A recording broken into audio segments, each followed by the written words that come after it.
It's time to play the nose as we enter December. It's the month of Christmas, but the game could hide all the Christmas prezzies right up his left nostril and still have room in the right. Welcome back to Fog Wrestling. It is the 2nd of December, 2002. Oh yeah, Raw was so good before Trips came back. He ruined last week's for me. Just did not need the match to end that soon, even though Shawn Michaels probably did. But he's back, he's born this, and he's channeling his inner Jeff Jarrett. And he's got room for more World Championships up that right nostril. 11 at his current rate is not enough. He wants more. 2 weeks off, straight back, into the title picture, into the main event. Who else would do that? Who else but Triple H? That wee Quagmire meme for Family Guy. That's a Triple H. I mean, see Quagmire's chin? That is like half the size of Triple H's nose. Isn't it? It is, but we kick off with the Dudleys versus 3 Minute Warning. 3 Minute Warning lose. 3 Minute Warning are dead. I think they need to go. I thought they lasted pretty long into 2003, but by this stage, I think they could die on the best of show. I mean, what do you mean die? Well, what is the purpose of them? It's done. I actually think Aaron Rico killed them. Rico's a bum. How did he go for like the gay guy and Billy and Chuck supposed to be like the big tough guy that speaks for 3 Minute Warning? These two big bastard Samoans being managed by a guy that takes up the ass. I just can't take it serious. Yeah, that is true. I mean, up until Rico joined, 3 Minute Warning were destroying people. Yep. Rico joins and they can't buy a fucking win. So he's good on the mic, I'm not denying that, but I think like the guy was literally known for being gay. I think once you put a guy that's known lots of practice with it, I guess. Anyway, yeah, they lose to the Dudleys. Dudley boys are back in town. We've seen Jericho, Christian throw Spike Dudley off the stage after we come back for the break. They attack them. Spike's off the stage. Rosie and Jamal destroy the Bubba and Devon. So all 3 members of the Dudleys left lane. Pretty nasty concerto to Devon. I'm pretty sure. Well, I know Christian did catch him. As soon as it hit the back of his head, he was flapping about like a fish. Fish out of water. Anyway, backstage, Eric Bischoff and Chief Morley are there. Bischoff says he hired Morley for when things get out of hand, just like what happened right there. Morley says that from now on he wants to be called Chief Morley. Triple H enters. Bischoff says, what the hell's the deal? Triple H blames Bischoff for nearly ending his career. But, I mean, everyone was in the match. Triple H, stop being a whiny bitch, for God's sake. Triple H is upset that he has to beat RVD to become the number 1 contender. I mean, why not? Looks like RVD was about to win the title last week, so I think, if anything, RVD should be complaining. RVD should be like, why do I need to beat Triple H to Maybe get the a fair rematch? thing would be a triple threat. Considering, like, Triple H never got a rematch and Van Damme got cost the match. Well, maybe, but I suppose, possibly. Who knows? I don't like Triple H whining about getting injured when, like, I think that adds to the match. I get it, he's a heel, but the fact about this match was, it's a big bastard chamber and injuries will happen. And I think when someone complains backstage about getting injured, it just cheapens it. Bischoff says he's been more than fair towards Triple H, and I think he has been. I don't think he fucking gave him the belt. Yeah, I mean, come on, what more do you want, for fuck's sake? He literally handed you the big gold World Heavyweight Championship. Triple H says that he's going to give Bischoff a friggin' train wreck tonight. Morley thinks it's going to get out of hand. Bischoff says we'll need to get a special guest referee. Who could that be? Who could it be? We don't know. Up next, though, Trish Stratus beating Ivory in a basic Divas match. Lasted about 2 minutes. Not a lot here. Ivory's no Victoria, is she? No, Victoria is rummaging through someone's bag backstage. Jackie enters and goes, why the hell are you going through my stuff? Cracker. Victoria says that if it's her bag, then she'll probably find something battery operated. So Jackie then suggests we have a match. Victoria says that Jackie doesn't deserve a shot at the title, but Jackie says she doesn't want a shot at the title. She just wants to kick Victoria's ass, and then they start kind of fighting and grabbing each other, and Jackie whacks Victoria's head off the locker room door twice, and we're getting the match tonight, buddy. WWE Raw Thanksgiving parade. So there we get a wee bit of footage here. This didn't do anything for me. Thanksgiving never did anything for me. It's just an excuse for you Americans to get even fucking fatter. Bring out the turkey. Chris Jericho and Christian are backstage. They have a message for the Law Locker Room. Christopher Nowinski's there, but he starts kissing ass. So yeah, Jericho says if anyone messes with him, they'll end up like the Dudleys. And Nowinski, he's seen that chair shot to the back of Devon's head, and he knows he's going to get a future concussion. So he was like, Don't mess with me, brother. Don't mess with me, brother. Christian says, Jericho, tonight I can prove to Booker T that he is not a sucker. Can you dig that? What is this, man? I'm sick of Booker. They need to squash this feud they've got with Booker T, don't they? Yeah, it's not really doing anything for me. Tag match, Lance Storm and William Regal versus Jeff Hardy and Tommy Dreamer. What was the fucking point of this? I feel like this match happens every week.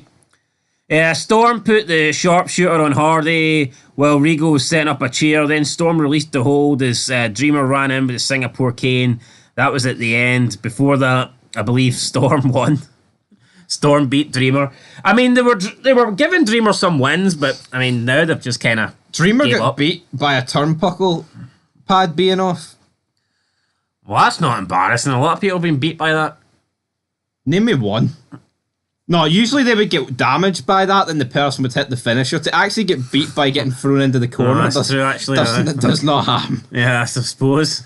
Anyway, Tommy Dreamer went for beating up the Big Show. This guy went for beating up world champions to not be able to fucking defeat a turnbuckle. So it's strange. Then we got Ric Flair and Batista backstage. Ric Flair says he hasn't seen anybody with Batista's potential in a long time, and Flair keeps kissing Batista's ass. Flair says that tonight he wants to see the real Batista.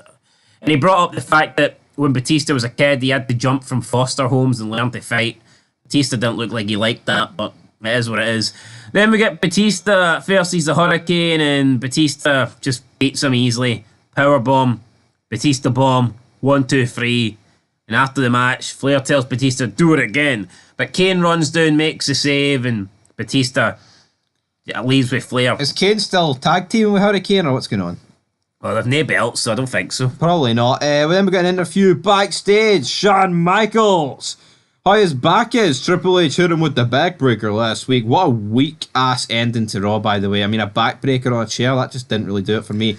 It's almost like a turnbuckle fucking ending a match, isn't it? Yeah, but to end the show? Think of the amount of iconic show enders, man, we've had in wrestling, and that ended it. I could have been worse. Tommy Dreamer could have come out and hit the backbreaker on Shawn Michaels. That's very true. Imagine that. Imagine Raw ending with Tommy Dreamer standing tall. It'd be interesting. It'd be different. Didn't happen, but it'd be different. Terry asks Michaels how's his back, but Michaels says, my back's okay. My back hasn't lost its smile. He's here to see the number one contenders match. Michaels says he'd love to have another match with RVD, but he wants Triple H too bad. RVD steps in and he asks, how about Triple H stepping in and ruining everything as usual? Rob asks Michaels, how was he ever friends with that asshole? I think Rob basically says, you know what, Michaels, how'd you beat? If Triple H was 1 second later, you'd have lost your smile again. Bischoff then sneaks in and says that tonight, HBK, you'll be the special guest referee. Bischoff says if Michaels doesn't call it down the middle, you'll be stripped of the title. I think Michaels is the kind of guy that would call it down the middle anyway, because he says he wants to whoop Triple H's ass, so... He's a big god man anyway, like, it'd be a bit... God calls it down the middle. See, apart from his wee feud with Hogan, like, he doesn't really turn heel. Heel? What's that? You want a heel turn? Who's your daddy, Montreal? Then we have Booker T and Jericho. Booker T comes out to his music. Booker T then gets on the mic and orders the music to be cut because it's Jericho. He doesn't want to hear Jericho's music. Booker makes fun of Jericho for being stripped naked by the Dudleys, and he makes some movie comparisons. He says that Jericho claims to be this big movie star, larger than life, but if he was in a movie, he'd be called Stuart Little. Booker T says if he was in a movie, he'd be called 8 Miles, sucker. Jericho then hits the ring. The fight is on. Jericho versus Booker T.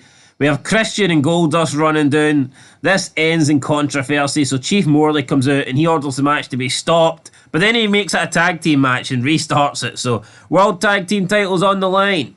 Christian, Jericho taking on Booker T and Goldust. And after a couple of near falls, Jericho and Christian retain. Yeah, Booker T gets pinned. Shocker. I mean, how did Goldust not get pinned? I mean, explain that. The whole reason I thought the Eric Goldust was for fucking to take the pin. To take the wee Goldie pin, but nah, Goldust stood strong, and maybe Goldust should be getting a shot at a title. It's been a while since he hit the pin.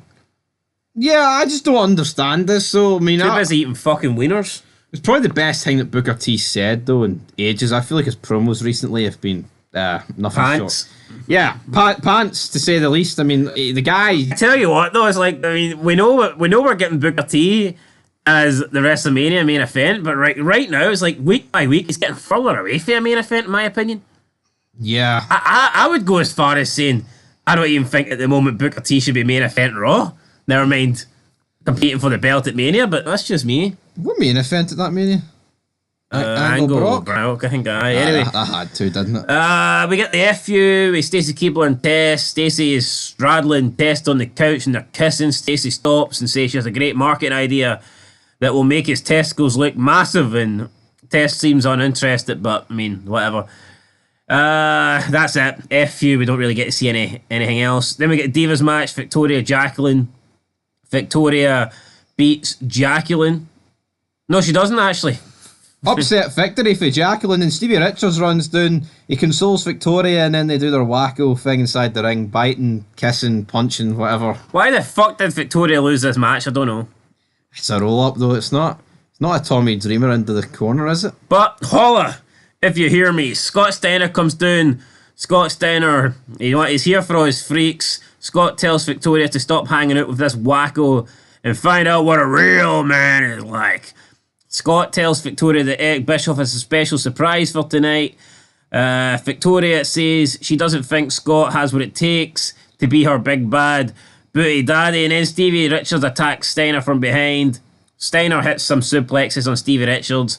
Victoria jumps on his back. She gets snap-mailed, and then we get the old Scott Steiner push-ups. Ha, ha, ha, ha, yeah. Yelling in Stevie Richards' face, and that was that. Who's your doctor, Stevie? Who's your daddy, Stevie? But then Eric Bischoff comes out. He's like, Steiner, you're back. I've got a very special gift for you, Steiner. So he brings him his own freaks. He leads them to the back. And Steiner's like, no, it's all right, Eric. I've got my own super freak. And I think, see, as soon as he said this, I think we all knew what it was going to be. I mean, it was hardly even, who was he going to have in here? Mae fucking Young? Yeah, Mae Young, Mueller. It was Stephanie McMahon. And she says, I can offer Scott Steiner something you simply can't, Eric. And Eric's face drops him. Yeah, he went feeling like Eric Bischoff to like Jackie Chan for some reason. I don't quite get it. And then Steph, she pulls the window down, rolls the window down, and tells Eric, holla if you hear me. And the limo drives off, and Eric's looking like he's having a fucking heart attack. He looks like he's lost the Monday Night Wars again. He did. 83 weeks. WCW just went out of business. 83 weeks, down the drain. WCW lost its smile. Randy Orton then interrupts us for a wee interview, but then JR ends up interrupting him. Yeah. He's like, fuck you, buddy. Triple H and Shawn Michaels are backstage. You know what? I like these wee Randy Orton things, but I think enough is enough. Like, yeah, I'm glad there's only so much you can do. It's funny that he got interrupted when he's interrupting people. Yeah, because normally Orton interrupts. Normally every time you want to see something interesting's happening, it cuts to Orton. So it was kind of nice to see JR pull the other way, man. But then we get Triple H, Shawn Michaels backstage. Triple H asks Michaels how his back is. Yeah, your back's sore, buddy. Yeah, your back's sore, buddy. And then, of course, Triple H is like, I'm going to cripple you, big man. I'm going to win it back. What's mine? Michael's like, I've beat you at the last two pay-per-views, big man. But of course, Michaels, if he does not call this match down the middle, it will result in him being stripped of his title, which I don't think so. Honest. I mean, I get why Bischoff says that, right? But look at the amount of shady shit Ric Flair and Triple H have done to retain this title. And he gifted Triple H the belt in the first place. And he's willing to strip Michaels of his belt. And Triple H has got the... Even though it's not on the fucking line. Triple H has got the audacity, though, to say, Bischoff's treating him unfairly. What if Michaels makes a mistake? What if his wonky eye misses something? Exactly. What if he sees it? What if his foot's on the rope, but his eye doesn't see it? It could be all over. So Michaels could make one bad call. And it wouldn't be the first bad call he's made as a referee. Yeah. And he'd be shafted at the world title. And for all we know, Bischoff would probably just award it to Triple H. He probably would. There you go, 12-time world champion. Let's talk about the match, though. We've got Triple H, Van Dam. We've got Ric Flair there, buddy. We've got Shawn Michaels as the referee. Michaels, again, wearing a pretty questionable attire, wasn't he? It wasn't great. I mean, he just seems to like these... it makes him stand out, but not in a good way. Michaels, when he wears good attires, looks like $1 million. But seeing he wears these weird fucking attires, man, I don't know. He wears the referee shirts tucked up, man. It just, I don't know, looks weird. It's like Billy Gunn. Billy Gunn always wore referee shirts like he was a bit gay, but I mean, Billy and Chuck would probably confirm that. But I mean, the match, it's alright, but Van Dam, essentially, it ends. he tries to kick Triple H, but then he ends up kicking Michaels. Triple H with a chair. Good night to Van Dam. Michaels doesn't see any of this though, but I mean, could you not argue Michaels pinning Triple H, pinning Van Dam after Triple H hit him with a chair isn't doing his job correctly? Yeah, this wasn't no DQ, was it? No, it wasn't. But obviously Michaels didn't see it, but here, maybe that just goes back to the fact of, well, look how much times Ric Flair and Triple H have cheated, but as long as the referee doesn't Should see... Shawn Michaels be stripped of the belt here for technically counting RVD out when Maybe. it should have been a DQ? Potentially, but then, Triple H, he forces Shawn to raise his arm. Then Shawn Michaels, he's had enough. But see, this is kind of where the whole thing is a little bit flawed, because you look at with that tag team match last week with Morley coming out and changing it and starting it and restarting it and this and that. I mean, shouldn't he be restarting this? Shouldn't he say, no, that steel chair shot's not going to count? Or shouldn't Bischoff be coming out and overruling Shawn Michaels' decision here and making it a triple threat because it's unfair to RVD? It's like, I don't know. I think you need to be consistent. It's a very dangerous line, though, because once you start doing it with every match, I think it's just taking the piss. So we can never get another screwy finish. Oh, so basically what you're saying is Bischoff will just pick and choose what matches he wants to. Yes, and he's favouring Triple H. Well, I mean, Triple H says he doesn't favour him. But they're getting separated, and Shawn Michaels ends the show with a super kick on Triple H. I think it was a pretty... it was alright. It was an average Raw. Yeah, it was the weakest Raw I've seen in some while. Aye, wasn't great. I'll give it a 6. I'm also going to get 6. 6 in the middle. I mean, it was alright. I think 6 is decent. Yeah, 6 is alright. I mean, if you average a 6, you're doing something 6 is good. 6 is alright. Just wasn't great. That's it, guys, as we're on the road to Armageddon. Looking forward to the 3 stages of Hell match. I mean, what else really happens at Armageddon? Big Show. Big Show. Big Show loses his belt, and therefore it has to be belt in the Survivor Series. So anyway, guys, till next time. 6 out of 10. Peace. The quiche is about to send a dish to Big John. Big John, he's beautiful John. Big John. Rikishi, don't give up your day job of shoving your ass in people's faces because your rap game isn't quite there. It's lame. Your rap game. It's pretty lame. It's pretty tame. Sucker, it's all the same. No, you don't like that, no?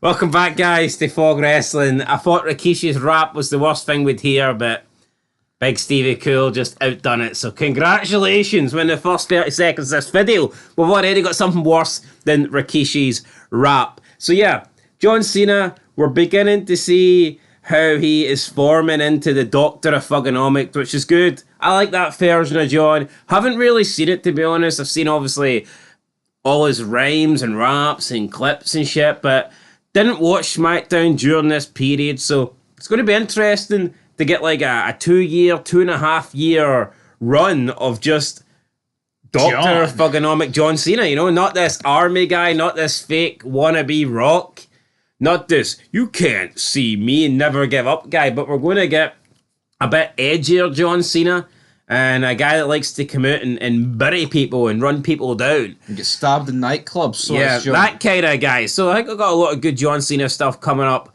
over the next couple of years. But we start with no John Cena. We start with Albert. And he looks like A-Train, but he's not been called A-Train just yet. He's still called Albert. He defeats Rey Mysterio with a backbreaker. Wasn't really expecting this. I mean, I know Albert is about 4 times the size of Rey Mysterio, but just didn't expect Albert to like randomly appear one week and beat Rey. It just wasn't really what I thought would be happening. Is this not the perfect time to book someone else who's actually like young and up and coming, like Cena? I mean, yeah, you can give him the rap game, but I mean, he needs fucking victories. Like, is Albert not technically up young and coming? He was there in the 90s. Aye, for what? A cup of coffee? Albert must be relatively young at this stage of his career. Well, he's a big, hairy, creepy bastard, no. Well, that is true. Like, no one's going to deny that. No, he needs to go. Still think he'd have been a better champion than Big Show. But anyway, Albert defeats Rey, then after the match, he attacks him, uses the steel chair, works on Rey's knee. I don't get it. I mean, normally you work the knee of the bigger man to stop that. I mean, I don't know, just working Rey Mysterio's legs. Is it really necessary when you're Albert's fucking size? Oh, I guess it slows him down. Yeah, I know, but I can accept Chavo doing that, like, but does Albert really need to do it? I mean, come on. Well, I mean, what do you want him to do? Snap his neck? Aye, why not? Anyway, Edge ran down to make the save. Albert ran away and Edge checked on Ray. He lived to fight another day. We did with Albert. We got an interview with Funaki and Bill DeMott. So we get Albert, now we get Bill DeMott. Like, what is going on? Is this SmackDown beginning to bring in the big guys? You know, we need some big 7-footers, or at least some big 6'4" big guys here on SmackDown. So Bill complains about being in the business for 11 years, and the best WWE had for him is basically tough enough. He doesn't like the fact he's been interviewed by Funaki. He finds it disrespectful. He's been interviewed by a guy that can barely speak English. No need to fear, Bill. Today, people have wrestled in the Indies for 20 years, so 11 years is nothing, son. Yeah, at least you made it to WWE within 11 years. People wrestle for fucking 20 years today and don't get a sniff of a WWE contract. So, yeah, Bill DeMott then whacks Funaki, and looks like we're getting a big, mean Bill DeMott here. On stage, Stephanie comes out and she says every SmackDown wrestler sacrifices their body, just like Rey Mysterio did. Steph says that she sacrificed her body to sign Big Papa Pump, and he will be here, but not tonight, buddy. Next week. So the crowd boo, and like, what the fuck does she expect? How can you? I've never really understood when they make big announcements for the following week and they expect the crowd to get behind it. I guess it depends on the actual announcement, but the live Or if it's TNA. Yeah. But the live crowd probably want whatever they're advertising for next week to happen this week. Yeah. Like, realistically, even if it's the greatest thing ever, they're not getting it. And it's the way Stephanie Man delivered this. It was a shit delivery. It's not as like, it wouldn't be like if someone comes out, an authority figure, and says, yo, next week you're going to defend that title, then you ain't getting the crowd's hopes up. But we've seen this happen a few times. The way Stephanie delivers it, she makes it sound like you're getting it now, but then she'll just add in at the end of the sentence, oh, next week. Yeah, and she's not a heel, so there's no reason to deliver it like that. Like, Bischoff couldn't, but then Bischoff's all about the ratings, so he wouldn't really. Stephanie's just a piss poor attempt. But that's what I mean. See, when you're making an announcement, you should always address the fact it's going to be next week. Yeah. It's like, if you want to put someone in a world title match, you'd be like, if you want to defend that title so bad, then next week you're going to have an opportunity to do it or whatnot. But the way Stephanie says it, she makes the announcement and then at the end just adds in next week. It's like, fuck, the crowd just thought they were getting big pumped tonight. It seems like this happens like every week. It does. Especially I just don't get it.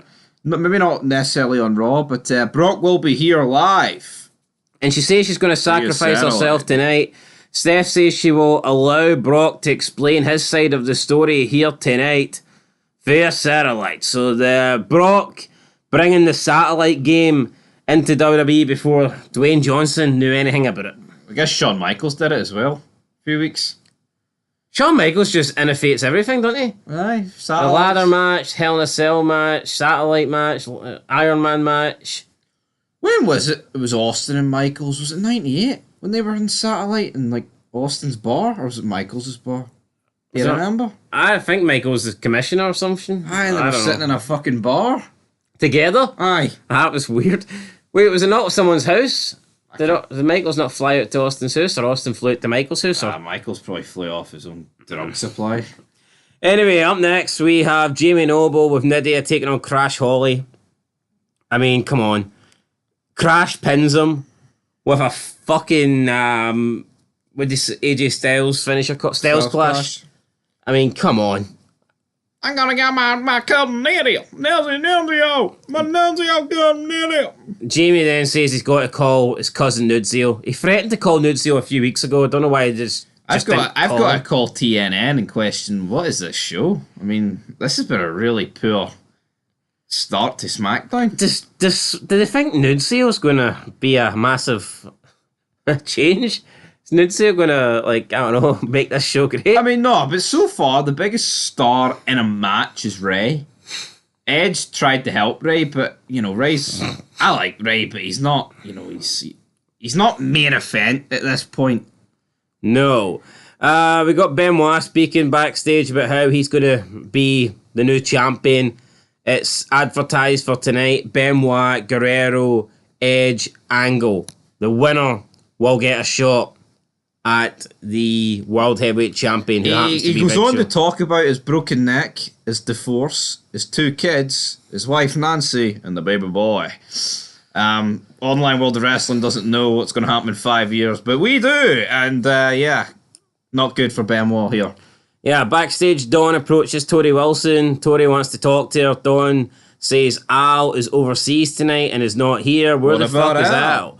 Dawn says Al is not the only member of Tori's family that she's interested in. Dawn confesses that she has feelings for Tori. Dawn compliments Tori on her eyes, body, skin, all that shit. She says that only a woman can make a woman feel how she wants to feel. Tori is appalled by Dawn because it's almost like, here, you're making a fool out of my father and now you want to get with me. But Dawn blackmails Tori into saying that she will dump Al. She'll call the wedding off if Tori joins her in a hotel room tonight. So there you go. That's good money that Al Wilson would accept a threesome. With his fucking daughter? He's a wee bit weird, Al. And we've seen him watching these contests. I mean, he does call them the same name and shit, don't he? And we've seen him watching these contests the past couple of months in like turkey outfits and all this. Fucking Al's up the wrong tree. Anyway, speaking of the wrong tree, Bill DeMott defeats Funaki. I mean, just bullies him, really. Bill DeMott. You don't even speak English. I mean, hits a massive fucking moonsault. I tell you what, a better moonsault than Charlotte Flair's ever hit. I like Bill DeMott. This moonsault was insane. He went to the top rope. I don't know what I was expecting, but I was expecting something shit. But his moonsault, it was very robotic, like, wasn't it? It was like, just, there was no, like, it was a good moonsault, but it was just weird. His body just kind of plateaued or whatever. I don't know. It was weird. It's very robotic. Fair play to him. Backstage, Los Guerreros are talking about their big night. Chavo's getting a shot at the Cruiserweight Championship. Eddie's getting a shot to become the #1 contender. They're going to make their family proud tonight. Hector, Mando, Chavo Sr. Oh, the Toritos and the burritos and the churros, huh? Then live via satellite, Brock says he learned from his mistakes. He's going to take care of the Big Show at he's going to take care of Paul Heyman. And then he mentions Stephanie and how she suspended him. But he was interrupted. Big Show and Paul Heyman come out. Brock's on the satellite. Heyman antagonizes Brock. He does his whole Brock pose. Heyman says that the title was taken away from Brock because he was acting like a child.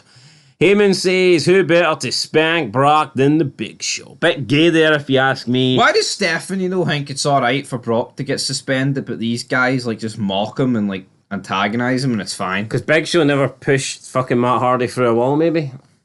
Fucking that's... Although he did throw Undertaker off a fucking stage. Yeah, exactly. So, I mean... Where do we draw the line? And he buried 3 Minute Warning. Different brand, but I don't forget. Heyman say they've never recovered for that, to be fair. No, they haven't. And who would, to be honest? Because like a week before he lost the brand didn't like so. No. Heyman says that Brock Lesnar did not screw Brock Lesnar. Heyman says we screwed Brock Lesnar and they enjoyed screwing Brock Lesnar and they want to screw Brock Lesnar again. Like I said, a little bit gay there. Heyman invites Brock to watch Edge, Eddie, Kurt and Benoit battle tonight, but Brock says he can't wait to see it in person. And Heyman, Big Show are panicking. Now, Brock, when he said in person, I think you got the feeling he's turning up tonight. Again, it's one of these things where they kind of mislead you, but in reality what he means is he's turning up in person at Armageddon to see the winner of this match take on the Big Show. This was, I mean, what the fuck? Why? Yeah, I feel like these are just repeating each other, these segments. And just seeing Big Show in the beige, creek brown suit. Oh, change it up, son. I cannot wait till this guy loses the belt. Anyway, something better than the Big Show. Cruiserweight title match. Not much better, but better nonetheless. Billy Kidman defending against Chavo. I don't rate Kidman's shooting star press. I think it looks a wee bit sloppy. I think it looks shite. He doesn't do it straight. It's too compact, yeah. He goes to like a 45-degree angle. It pisses me off. I don't know why. Yeah, it's not a Justin Gabriel. See, I can't... he does a 450. Nah, it's not the same move. No, I know, but I'm talking about like... See, I can't think of anyone else that does a shooting star press, but I'm sure I've seen better ones than Billy Kidman's. He does a Sandman shooting star press where it's at a fucked up angle when he does the swanton. All right, I'm gonna take. I'm gonna disagree with her because I think No, just Sandman did a shooting star press. Oh, fuck off! He couldn't. Yeah, well, I'm glad we established that. I don't think he does. I don't think he's untalented or he does it in an unathletic or like a way that lacks ability. I just don't like the style. I'm not saying he does a cheap one or the one he doesn't take skill. I'm not saying. I just don't like that. I think Shane McMahon does a better one. Oh, come on. But he does. I mean, Billy Kidman's is more, he's more in control of it. When Billy Kidman does it, you feel like Billy Kidman can execute his 10 times out of 10. With Shane McMahon, there's like one of those times you literally don't know if he's going to land on his fucking head. I feel like with Shane McMahon, it's a hit and hope. Alright. I'd rather take one off Billy Kidman. I tell you what, though, I thought Chavo had this one. Who would you rather take a shooting star press off of? Kidman? Whose is better, by the way, Kidman's or Brock's? Brock's. At least Kidman never landed on his head. Yeah, Billy Kidman. Well, if Kidman did land on his head, would he have continued the match? Would anyone have cared? No. It's not like he's main event in WrestleMania. Anyway, Billy Kidman beats Chavo. Chavo lost clean here to Billy Kidman despite trying to cheat. So just kind of shows you the levels between Chavo and Eddie. Even though they're in the tag team together and they are the champs, one guy is viewed as a main eventer who can compete in main event matches. The other guy can't beat Billy Kidman despite cheating. So, that's the levels here. It's Billy Kidman. Mark Lloyd is interviewing Edge backstage. Edge says that, despite him wanting a shot tonight at the title, he's concerned about Ray. He said he's going to get revenge on Albert. He then sees Albert at catering, which is kind of ironic. And then he runs over and attacks him, and a bunch of officials try and break this up. Jamie Noble, who just happened to be there, also tried to break this up. Why the fuck would he care? I mean, Jamie Noble must have looked into the future and realised he was going to get a job as like a J&J security or a backstage trainer or something like this because he sprung into action here. Yeah, and SmackDown's tape, so I guess if they wanted to change this, they could have fixed it. It just didn't look right. Especially with his whole, I'm going to get my cousin. So why do you care about this beef? If you want to get your cousin about your own beef? Exactly. What the fuck is this? Is he going to get Nunzio to fight us? I mean, you can almost understand it if he tried to pull Edge off Albert and maybe get an alliance with Albert and see if Albert could help him out. He was missing a ref shirt, that was it. Yeah, he was missing. I'm Jamie Noble, and I'm a referee. We had the Hip Hop Challenge up next. John Cena with B Squared. It's a good name for a shite guy, B Squared. Yeah, no, it is. I guess if you condense Bull Buchanan, the two B's, you do get B Squared. Or B halved or something. Aye, double B. Double B. Double B. Double barrel. Anyway, John double barrel shotgun John Cena took to Rikishi. I mean, the crowd may have cheered Rikishi, but look, I mean, this is one of those face heel things. It doesn't matter a shit. Yeah. It's like when Tori Wilson gets cheered the most in those bikini things. Not necessarily because they think she's got the better bikini. It's just because she's more popular, she's the face, and yeah, maybe they do find her more attractive, but John Cena cut the better rap here, right? I'm not saying his rap was fantastic, but I thought it was good. Taz made fun of Cena, saying he couldn't believe he came out here dressed like Vanilla Ice. An M&M. But nah, John Cena had done a pretty good job here of burying Rikishi. Rikishi then repeats what Taz just used against Cena? Yeah, he kind of repeated Taz's lines, and then he just basically put himself over without... It wasn't really a beat. It wasn't really a beat down or a diss by Rikishi. Crowd cheered for Rikishi. Cena and B Squared attacked Rikishi. Cena then took a shot at Taz when he was trying to, I guess, pull them off Rikishi. Taz then locked in the Taz mission, and Cena and B Squared got knocked out the ring. Taz and Rikishi do the dance. My favourite line, though, was probably when Cena actually took his eyes off of Rikishi and turned around to Taz and says, "You're just another guy who came up short from Red Hook." That was quite good. Even Taz chuckled at that. He did. So, it is what it is. But it's all about delivery, and I think Rikishi's delivery was off. It was pants. Like, his lines weren't good, but if your delivery's alright, I can accept it. You know what's mad? I was actually expecting Rikishi to have some rhyme and some beats and a bit of flow. I don't know, for some reason I thought Rikishi would be good at this. Has he not did this before with Cena? Did they not do like a wee backstage one or something, or a wee mini one? No, Rikishi definitely did it with someone. He still got beat. I think that sucked as well. Anyway, I expected better for Rikishi here. It wasn't great. I think the Usos are better than Rikishi. Definitely, I'd say so. When it comes to that. Then we go backstage with Mark Lloyd and Kurt Angle. Angle's putting on his knee brace. Angle says he's thinking about winning the title for a third time. Oh, it's true. It's damn true. Then we get the Fatal 4-Way Elimination match. Kurt Angle, Benoit, Edge, Eddie Guerrero. What's your thoughts on this? My thoughts is good match, but it lasted way too long, especially at the end when it comes down to Kurt and Edge. The amount of times Edge got put in the ankle lock and managed to escape it, I just didn't think... I don't think it did the show any favours. I certainly don't think it did Kurt Angle any favours. The fact that he's got the ankle lock, which up to this point has been seen as a pretty deadly move. And Edge was injured pre-match by Albert. What did we do? Why are we protecting Edge? Yeah, to his leg. And it's like, you got the feeling that Big Show would maybe, I don't know, tap out like a little bitch at Armageddon. But Edge here Edge just refused to tap. And I don't know, I just didn't like it. Angle locked in the ankle lock about 4 or 5. And in the end, he doesn't even win by tapping out Edge. He wins with a top rope. What we'd say is, right, slam. At least there's the title is on the line in terms of contendership. It's not anything to do with tag titles. So it did feel a bit different. It was elimination, but it is just the same people. But it was probably the best one they've done in a while. But again, it could have got cut by about 10 minutes. I just don't know why Edge was booked like Superman here. Yeah, and I mean, maybe Edge was going to get a big, massive push. I mean, he already is here, but he gets a neck injury soon. That's him ruled out for like 14 months. SmackDown 6 is done. Anyway, Kurt Angle covers Edge after the top rope. Angle slam, 1, 2, 3. And he's the new number one contender, but then Big Show runs in and hits a choke slam on Angle. And Paul Heyman's mocking Angle. And it's like, the Big Show, this is the guy that Paul Heyman was bricking Brock Lesnar. Brock Lesnar wasn't allowed to face the Big Show because he was so afraid of his client facing the Big Show.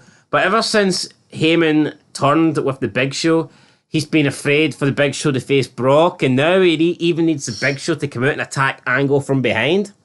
What happened to this big, bad, dominant, 7'2", 500-pound giant that Paul Heyman was terrified of the Brock Lesnar going up against? We haven't seen Kurt Angle win a match in about a year, so why can't he just celebrate to end this show? Why has he got to get attacked by Big Show?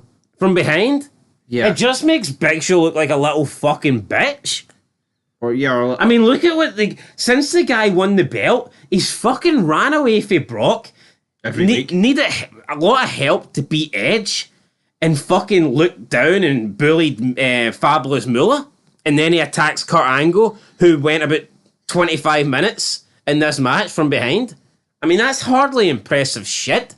No, it's not. Big Show, worst reign ever. If that match went ahead with Moolah, I think should have won. I wouldn't go that far, but is that how we end the show? No, we end the show with the hotel. Tori Wilson, her card gets her into the room. Dawn Marie's there. Tori looks uncomfortable, but Dawn's like, it's nice to see you here. Looks like you love your fella after all. But Tori just a 180, man. She doesn't want to be here. But then Dawn says, well, maybe you don't love your fella after all. What about Al? And then Tori decides, you know what, I'm going to come back because I do love my dad. And then we see Dawn starting to stroke Tori.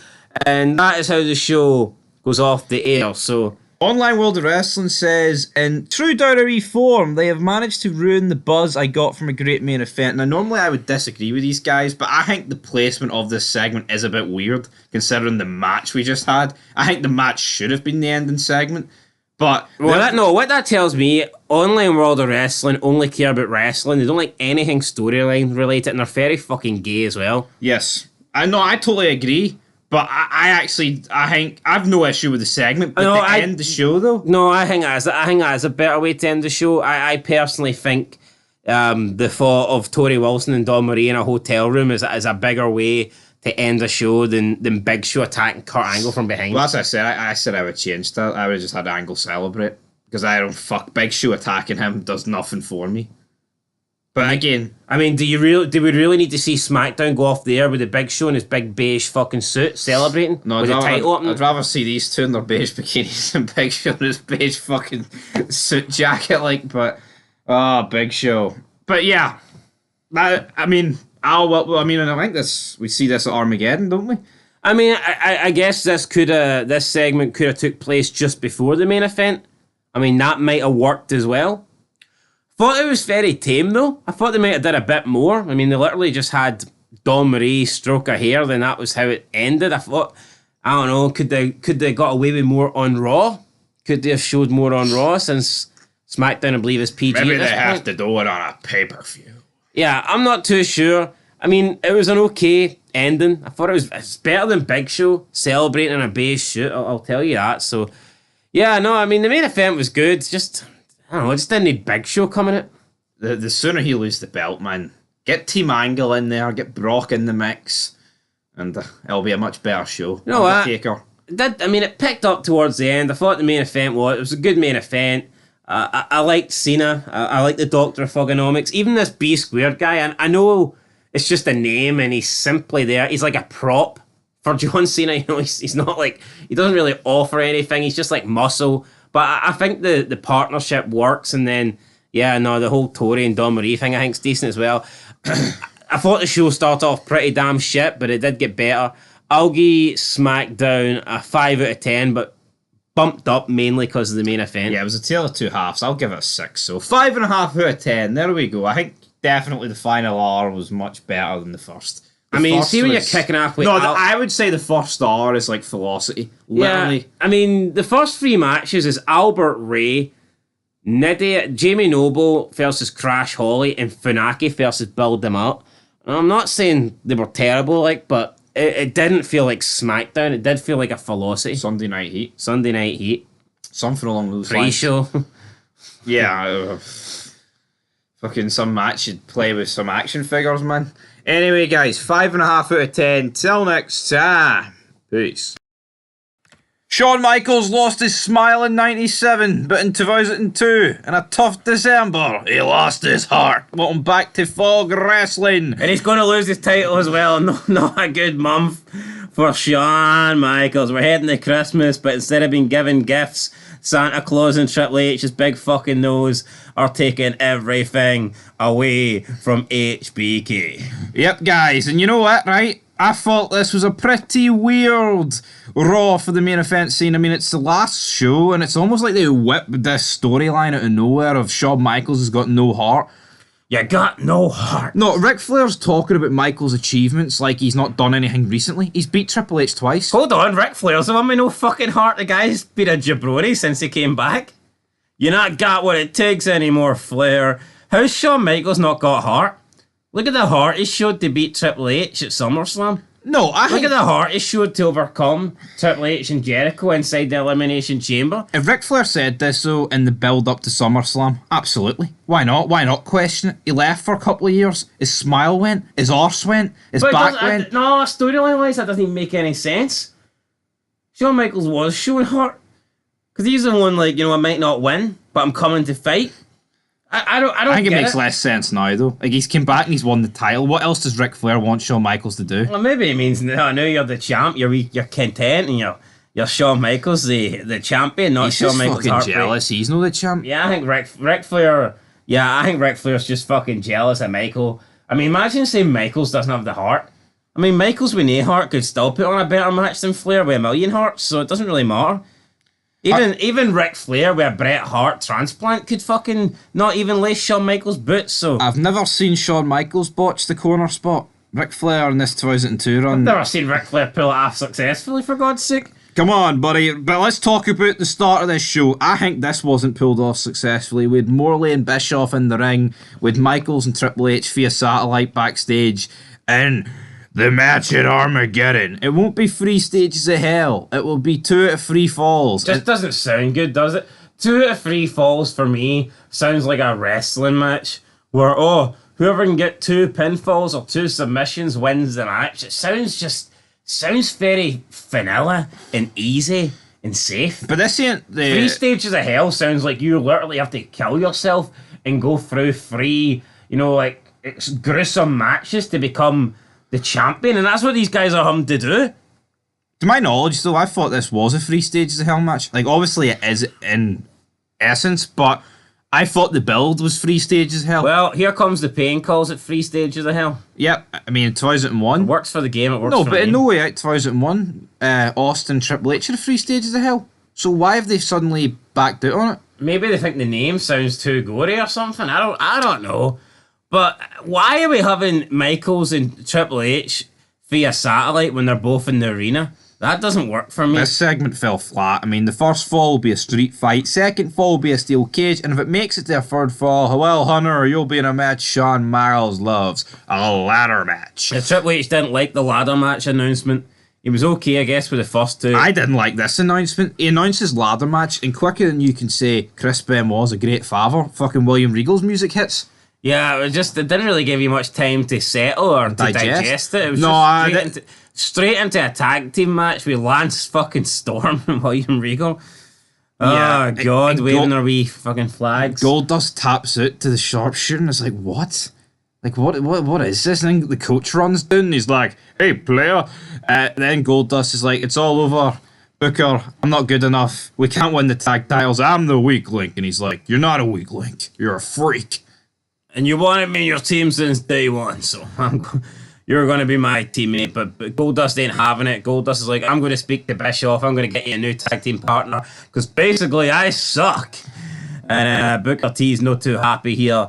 And Booker T's been getting a wee bit mouthy with the coach lately as well. I don't know if the coach is pushing Booker's buttons, but I don't know. Coach basically it's getting on the wrong side of Booker T. Throughout the night, we had King say that 2 of the matches favour Shawn Michaels, and then he thought, he did win at Elimination Chamber, so maybe all 3. It's like, why does a street fight favour? Now I know Shawn Michaels won the street fight, but if that's the reasoning, then shouldn't the steel cage also favour Michaels too? I would say the ladder match is the only thing that favours any of them. I don't really see why you could say a street fight favours Michaels. I mean, Triple H beat Mick Foley. I would say the cage favours Triple H because the guy won pretty much every Hell in a Cell he was ever in, to my knowledge. True, but he was in the Elimination Chamber, which is technically steel, and he didn't win that. True, Michaels did win his Hell in a Cell, but I don't know. I think they're making a mountain out of a molehill with this. Like, we all know it's going to be 1-1 anyway, so what the fuck does it matter? Like when they announced it, yeah, I know, but when they announced it, the emphasis was on the ladder match. Yeah, Bischoff was kind of, as far as he didn't announce the street fight and fucking Triple H's nose collapsed. No, it was when the ladder match collapsed. Yeah, so announced his nose collapsed. We'll worry about it when it gets to the final fall. Trish and Jericho are backstage. Trish is reading Hulk Hogan's book. What you gonna do, brother? But Jericho's not really interested in reading it. He reminds Trish that Hulk Hogan tapped the walls of Jericho. That wasn't in the book, but Trish makes fun of Jericho's package after Jericho claims that she wants the vitamin C. She says that maybe it should be called Vitamin Wwe, based on what we seen a few weeks ago on Raw. Jericho says tonight he's going to make sure Trish's beaten body is laying in the middle of the ring after the tables match. Yeah, so we're getting a 6-person tag team table match tonight. Wasn't expecting this, but it was actually a good match. So definitely very good match. Actually, it was a great wee match. Great interference in there. But then we got Rob Van Dam. He's sitting with his feet up. He's on the phone to a mystery man, but it actually is Scott Steiner. Enter Morley and Bischoff. And they're like, "What the hell are you doing?" And then Bischoff grabs the phone. He hangs it up. He's like, I'll call you back later. Fuck you, buddy. Rob Van Dam is then told to get ready for his match with Batista. Bischoff says he's waiting on Scott Steiner to ring him. But it was Scott Steiner on the phone, Uncle Eric. And Rob points out this, and then there's a bit of a scramble to do 1471 here, but Scott's no answering. Redial the number. Get Big Papa Pump on the line. I mean, Chief Morley seems to think he's capable of battering anybody. He's getting in everyone's face. I don't get it. Yes. You need to remember you're a bit of a jobber, Chief Morley. Aye, I mean, you drop your only over gimmick and you think you're from the fucking Rock. No, you drop Val Venus and you go back to being a fucking bum. I think Sunday Night Heat at its finest. I think this Chief Morley gimmick would have suited SmackDown more. I think on Raw, because it's the entertainment show, I don't think he really should have dropped it. I think he would have suited SmackDown. I don't think Bischoff needs a number 2. I think Stephanie needs a number 2. Yeah, but is Chief Morley not kind of more backup? But then again, Bischoff isn't really this cowardly heel anyway. He knows karate. Yeah, and he gets in people's faces. Aye, he doesn't back down unless it's a fucking big nose. I mean, he almost gets his eyes poked at by Triple H's nostrils. Anyway, we get Stevie Richards, Victoria. Victoria bites Richards for good luck tonight. Intergender match. The first of 2 intergender matches on the show today. And back when WWE did intergender matches good, look at them now. Rhea Ripley just battering all the men. It's fucking pish. This was good. No, this is a good match. I mean, this is exactly how you should use Stevie Richards. Jacqueline here having a good wee match with Stevie Richards. Stevie Richards wins in the end. Hits the big DDT. Stevie TDT. Victoria runs down, hits a Widow's Peak. Trish comes down, hits the Trish kick. Tries to help Jackie, but Jackie doesn't want help. Jackie wants to be the new women's champion. So there you go. All 3 women are going to be going at it. All 3 women for themselves. At the pay-per-view, Terry interviews Jeff Hardy. Jeff Hardy said he's been compared to a young Shawn Michaels. And if he can, find some of that Shawn Michaels tonight, then he's got a chance. Michaels enters and tells Jeff that he's not dead yet. Because Jeff Hardy was talking about Shawn Michaels like in a past tense. I guess trying to play up the whole you've got no heart, you're done kind of thing. Jeff then asks Michaels if he has any advice for him. Michaels says that if Jeff will take a beating, just hang in there. You might win, buddy. And then Jeff's like, well, if you want any ladder match advice, I'll be there for this Sunday. And Shawn Michaels didn't appreciate this. No, Shawn Michaels he's won every ladder match he's in, hasn't he? Yep, I believe so. Jeff Hardy's pretty much... Well, actually, no, he lost to Razor Ramon, didn't he not? The first one? Aye. Point is, Michaels has won half of them. Jeff Hardy's won none of them. Now, if you want to kill yourself in a ladder match, Jeff Hardy's absolutely the man you go to. I believe Shawn's only been in 2. At this point he only has, but I mean, like, Jeff Hardy... And I don't believe his record gets any better, to be honest. No, he loses one to Jericho and he loses this one. So maybe Shawn Michaels does need advice, but not for Jeff Hardy. I'm trying to think over fucking ask Christian or somebody. Edge. Ask somebody that's won a few. I don't know. Yeah, it was just a weird thing for Jeff to say, and it's like... And Shawn Michaels didn't like it. I mean, yeah, Jeff Hardy creates highlight reels, but Shawn Michaels wants to win. He doesn't give a... It'd be like Mick Foley being like, if you need anybody to tell me how to win a Hell in a Cell, you'll admit... No, Mick. Why would you ask Mick for help every time he's in a Hell in a Cell match and he nearly fucking dies? Why do you want advice for him? Fuck that. Yeah. It just didn't make any sense, but whatever. We then got RVD versus Batista. Kane ran down to help RVD. Big choke slam on our Batista. Maven and Al Snow then took on D'Lo Brown. Just D'Lo Brown coming out to Nowinski's music. Al Snow coming out to Maven's Tough Enough music. Jesus. Just 2 guys here that were pretty over in the Attitude Era. Must be thinking, where the hell did it all go wrong? We then had a Goldust Booker T segment backstage. Booker T tries to convince Goldust to pull out not to pull out the match. Booker gives Goldust a speech about how he's been there for him since day one. And he's a freak, but you're my freak. And then Goldust changes his mind and decides that they will team up at Armageddon. And they're going to win the tag team championships. We then got Chief Morley telling Kane he doesn't appreciate him getting involved in that match that Eric Bischoff wanted to see. And then Kane does some weird foul... Hello, ladies. That was fucking brilliant, though. Kane thrusting his hips, doing some weird foul Venus shit. But Chief Morley's like, I don't do that no more. That wasn't me. Those days are done. He books Kane in a handicap match. And then Kane goes, well, that sucks for 3-minute warning. And it's going to be Kane versus 3-minute warning. And you know what? I actually fancy Kane to win this one. Yeah, I said at the time he's won this. And he did. But we'll get to that later on because it's Triple H versus Jeff Rowe. And of course, Triple H is going to win this match, right? Jeff Hardy had no chance, didn't he? Wasn't he in a good match, though? No, it wasn't. Jeff Hardy's a fucking bum. It's weird. See Jeff Hardy's career. It should have went... skyrocketed. It should have went the opposite direction ever since that match with The Undertaker. But it's just he's completely derailed. What I would say is, though, Michaels against Jeff would have been good. I don't know what... Triple H against a sloppy Jeff is just not going to work. Maybe, I don't know, maybe Jeff Hardy's been punished. We don't know what he was doing at this point. Drugs. Well, he probably was doing drugs. But yeah, I have to imagine that there's a reason why he has been treated like an absolute jobber since that match with Taker. Yeah, he had to have done something. I mean, he said no pay-per-view matches whatsoever that I can, apart from Survivor Series. I mean, he's teaming up with Tommy Dreamer to lose to Lance Storm and fucking William Regal. Yeah, I mean, he gets beat here, pedigree, good night. I mean, Triple H wins. Well, like, are we fucking supposed to be surprised about this? But then Ric Flair invites Michaels down to the ring. He wants to talk about how good Shawn Michaels was and is. And Ric Flair says that he used to be the man. And Arn said there's a guy called Shawn Michaels and he's pretty damn good. And Ric Flair used to laugh. Ric Flair was like, Shawn Michaels the rocker. Oh, and Arn was like, no, Shawn Michaels a heartbreak kid. And then Ric Flair realised one day that Shawn Michaels is better than him. Ric Flair says he walked into that room where no wrestler likes to walk into, looked in the mirror, and he had to accept that he was no longer the man because Shawn Michaels was better than him. But Ric Flair says that Shawn Michaels now has to walk into that same room, look in the mirror, and realise that he's no longer the man. And the man is this guy, Triple H. And I mean, really, Shawn Michaels has beat Triple H the last 2 times they've wrestled. And right, I thought this was Flair's best promo. It was Flair's best work, but he's talking shit. But my problem with it is, it's like, I think it's incomparable. Ric Flair, you're a fucking old man. At this point, you're what? What age is Ric Flair here? Mid 50s, early 50s, right? True, but he's talking more about in the mid 90s.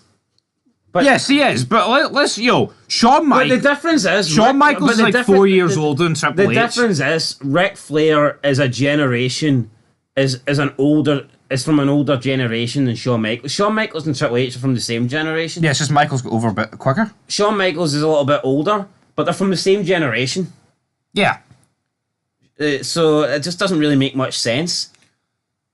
It's like this would work a bit more in like 98 when Michaels is at the top but Triple H is making his way. At this point, I mean, let's be real, Triple H is fucking, he's got to the top of the mountain a few times. Michaels is returning. It doesn't... Got to the top of the mountain more times than Shawn Michaels. If Ric Flair is the manager of Brock Lesnar here, yes, absolutely, by all means, cut this same promo. But what's this talk about? Oh, Triple H is going to kill you. He's the man. He's had 2 opportunities to kill Michaels, and Michaels has mopped the floor with him twice. Yeah, or maybe even you could maybe even see if it was like a Kurt Angle or something. Yeah, but I'm just not buying it. Like Triple H has been wrestling at this point for like what, a decade? Run a bit longer. Yeah, longer. I mean, Michaels obviously late 8, but there's just I don't like these comparisons to just because Michaels got over quicker than Triple H doesn't mean they haven't been in the business the same amount of time. You can't just pretend.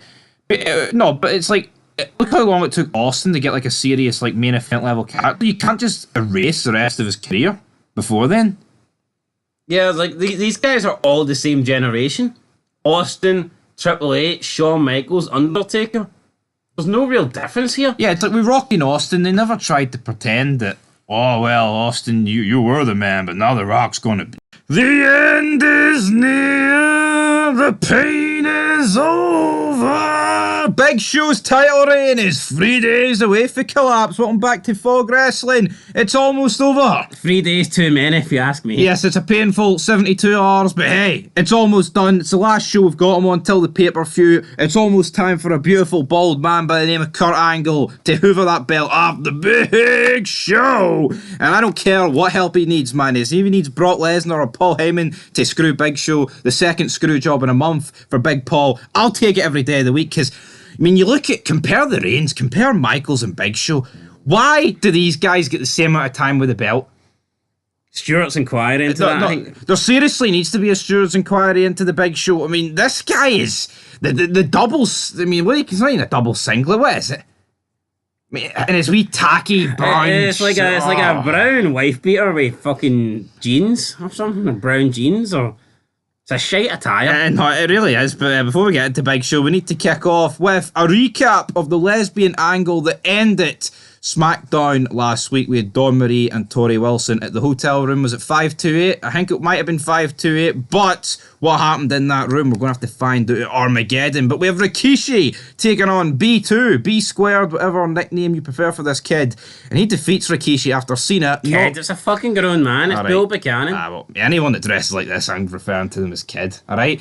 John Cena, though, knocks Rikishi out with the chain. Why can't Cena pick up the victory? Yeah, this is a big win. Why is B2 winning?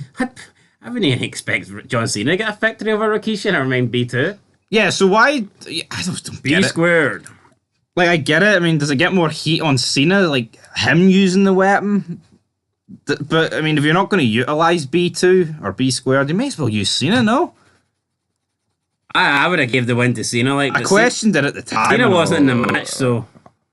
He wasn't in the match, but his chain sure as hell was. Tori Wilson arrives at the arena, and then the makeup girl tells us that Dawn Marie has been spreading some nasty rumours about her. It's almost like Tori Wilson completely forgot there was a cameraman in the room with her.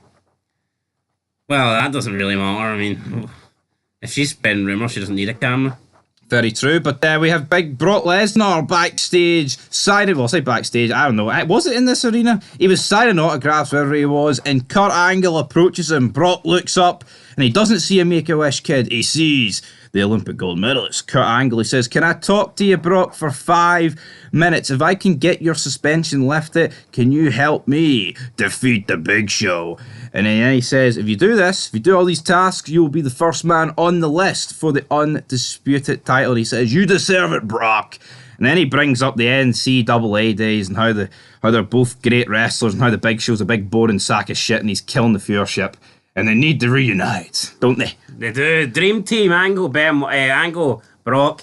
These two teamed up for the titles. No one would ever beat them. It's scary to think, though, how much SmackDown is focusing on wrestling with these two in SmackDown 6, and they somehow thought amongst all this it was a good idea to give it the Big Show. Yeah. Oh, this is SmackDown's the wrestling heavy show, but let's stick a big £500 sack of shite as the champ. I don't quite get it. Yeah, it's like there's so much emphasis on wrestling, you give it to the Big Show, man. I mean, see, apart from Chavo, any of the SmackDown 6 would have done better with the belt. Chavo would have done better. I know, ooh, Chavo, down. Like, people can bury Rey Mysterio's 2006 reign, but see if Rey won the belt here. Would Rey with the belt not have been so much better than Big Show? I'd give him a chance. Yeah, I mean, I would. We then have backstage Paul Heyman and Big Show Bornus. We've got Josh Matthews. Is this his debut backstage? It is. Tough Enough winner and new SmackDown backstage announcer. He enters the show and he asks Paul, what does he think about the offer Big Kurt gave to Brock? And he's like, we're shocked and we're panicking, we're scared, we're going to talk to Stephanie right now. But Stephanie is on the phone and she kicks these two out of the office. So again, more crying for Big Show and Paul Heyman. I just don't like this. Like, if the one thing the Big Show's good at, it's being a big bastard heel. So see, being a chicken shit heel when you're 7'2", it doesn't work for me. It doesn't cut the mustard. No, it doesn't cut any mustard. Shite. No, it is. Like, why did you side with Big Show if you're just going to go down the route of... I mean, if Big Show is so fucking vulnerable against Brock, then why did Paul Heyman not just stick with Brock? I don't get that. Yeah. That's bugged me the entire time. And now it's quickly turned into... It's anyone he competes against. Like, yeah, it's like he was trying against the Edge. Now Big Show's not capable of beating anyone. He's not capable of beating Edge. Now it's all of a sudden he's not capable of beating Angle at Armageddon. But Paul Heyman he stuck every penny he's got on Big Show. I just don't understand it. Yeah. Enter Bill DeMont, who's actually being booked stronger than the Big Show because he's going with a bully gimmick and he defeats Shannon Moore. But again, this guy's picked up 2 wins on the bounce, and in a couple of weeks he probably won't even be there anymore. No, but you know what? Why not? Give him a couple of wins. He hits a good moonsault, so good enough for me. Yeah, Paul Heyman and Big Show then enter Stephanie McMahon's office again. She's like, I cannot wait about Scott Steiner signing the contract tonight. And Paul Heyman's like, I don't care about Scott Steiner. Why are you lifting Brock's suspension? She's like, what, do you think I was going to keep him suspended for the entirety of his career? And Heyman's like, yeah, I thought that was what was going to happen. And then he starts freaking out. I mean, why would SmackDown keep their biggest star, if not like one of their biggest star, if not the biggest star, suspended? And how can Paul Heyman, right, a guy, let's be real, a Jewish guy, knows a hell of a lot about money, Look at ECW hoovering money off guys and did some great stuff in the wrestling business. How does he think that Stephanie McMahon's going to keep Brock Lesnar suspended just because his client's fucking too scared to take him on? Yeah, like Stephanie McMahon says, Brock's money. Yeah, and Big Show's not. Yeah. Big Show's just a big sack of shit. She kicked both of them out of the office. We then have a tag match. We've got Los Guerreros against Benoit and Billy Kidman. What's Billy Kidman doing here? Now, I thought the titles were on the line. Apparently they weren't. No, the titles were not on the line, but I mean, it doesn't really matter if the titles were not lost. The Crippler Crossface was given on Chavo from Benoit, and then Eddie pinned Kidman at the same time, but yeah, no one really noticed the other thing. And he used the second rope. Because we lie, we cheat, we steal, and it's all over, because these guys have won, so no titles on the line. What do you make the Guerreros title reign? Not leaving much for me. No, it's not doing much. It's been a bit crap. It has been a bit crap. Now, and Benoit just feels like a jobber. That Angle's been pushed to the main event scene. Now he's tagging with Billy Kidman. Yeah, where did it all go wrong for Benoit? Billy Kidman, man, seriously, what's going on? We then have a backstage segment between Tori Wilson and Dawn Marie, and she says, whoa, what happened last week was between the two of us. How can you be spreading all these rumours? Dawn Marie says, everything I have said has actually happened. I'm not making anything up. She then tells Dawn Marie to get dressed and go out to the ring and publicly call off the wedding. Al, you're not allowed to go through with the wedding. So Dawn Marie gets changed. Well, not really changed. She just goes out there and tells Al that some things have to be heard and that everything you heard about her and Tori last week was true. And Al, we're not calling off the wedding, damn it. Al's like, I still want to marry you. Why is Tori Wilson so hell-bent on getting this wedding called off? Well, I think she realises that Dawn couldn't possibly love her father and that she just wants the money, and maybe long term she's trying to protect her father, or I don't know, save her own inheritance money. I don't quite know. I mean, Dawn Marie hasn't really done anything to show that she doesn't like Al. I think it would make more sense if we were seeing Dawn Marie hanging around with other men and Tori was like, you know, you're taking my dad for a fool. But so far, we haven't really seen Dawn Marie do anything like that. No, we haven't. Now, the only real reason that Tori Wilson would have for being against this at the moment would just be the age. But, I mean, look at Jerry the fucking King Lawler. The king of the age gap. You know, he's in the big age gap, so... I mean, I don't know. I think it would be a bit more justified if Dawn Marie was messing Al around, but so far we haven't really seen that. I guess you could argue that we maybe seen it with her trying to get with Tori, but yeah, Dawn Marie though, she starts screaming with excitement. She's like, "Yes, Al, I will marry you." She's like, "That bitch Tori wanted to call off the win, but we're not doing it." Tori then runs down, starts attacking Dawn. Al tries to pull his daughter off. Tori then shoves him. Was this signs of, the stress-induced heart attack that's going to come in a few weeks' time? Probably. Dawn Marie then runs up the ramp with Al. They're going to escape, but then she grabs the mic as Tori's being held back by like 2 referees. Because guess what? In 2002, you didn't need 40 men to hold back 2 women. And she says, at Armageddon, I'm going to release the footage from the hotel last week as Tori Wilson cries. We then cut the commercial. Then we cut back, and Michael Cole's like, this is what happened during the break, and it's just Tori Wilson fucking mental breakdown. So yeah, Cole thought that was brilliant. But I'll tell you it was brilliant. Little Guido Nunzio makes his debut in the next match. We've got Crash Holly against Jamie Noble. Nunzio runs out in like this, it almost looks like a member of the family on the NXT, just a fully white attire. Looks like a member of the Backstreet Boys. Yeah, Little Guido. I don't understand how he's Jamie Noble's cousin. But he is. Redneck and an Italian.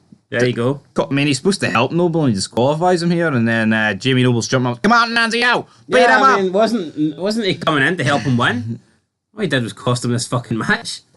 Yeah, I mean, he cost him the match, but here, I guess, and there's nothing really on the line. It was just a throwaway match. But enter Big Papa Pump. Scott Steiner comes out. Stephanie McMahon's in the ring with a table.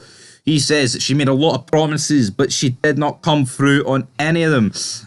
Online World of Wrestling labels Scott Steiner as a rapist here. He says he tries to rape Stephanie McMahon in the ring. But Stephanie says she's not that kind of girl. Those promises, Scott, we can't do publicly. And Steiner's like, I'm your hookup on Raw. I can't trust you, Stephanie. And then she's like screaming at him as after the so-called rape. He leaves, and then she's like, we'll do it. We just can't do it here. Not a good look for Stephanie McMahon, was it? No, basically desperation here.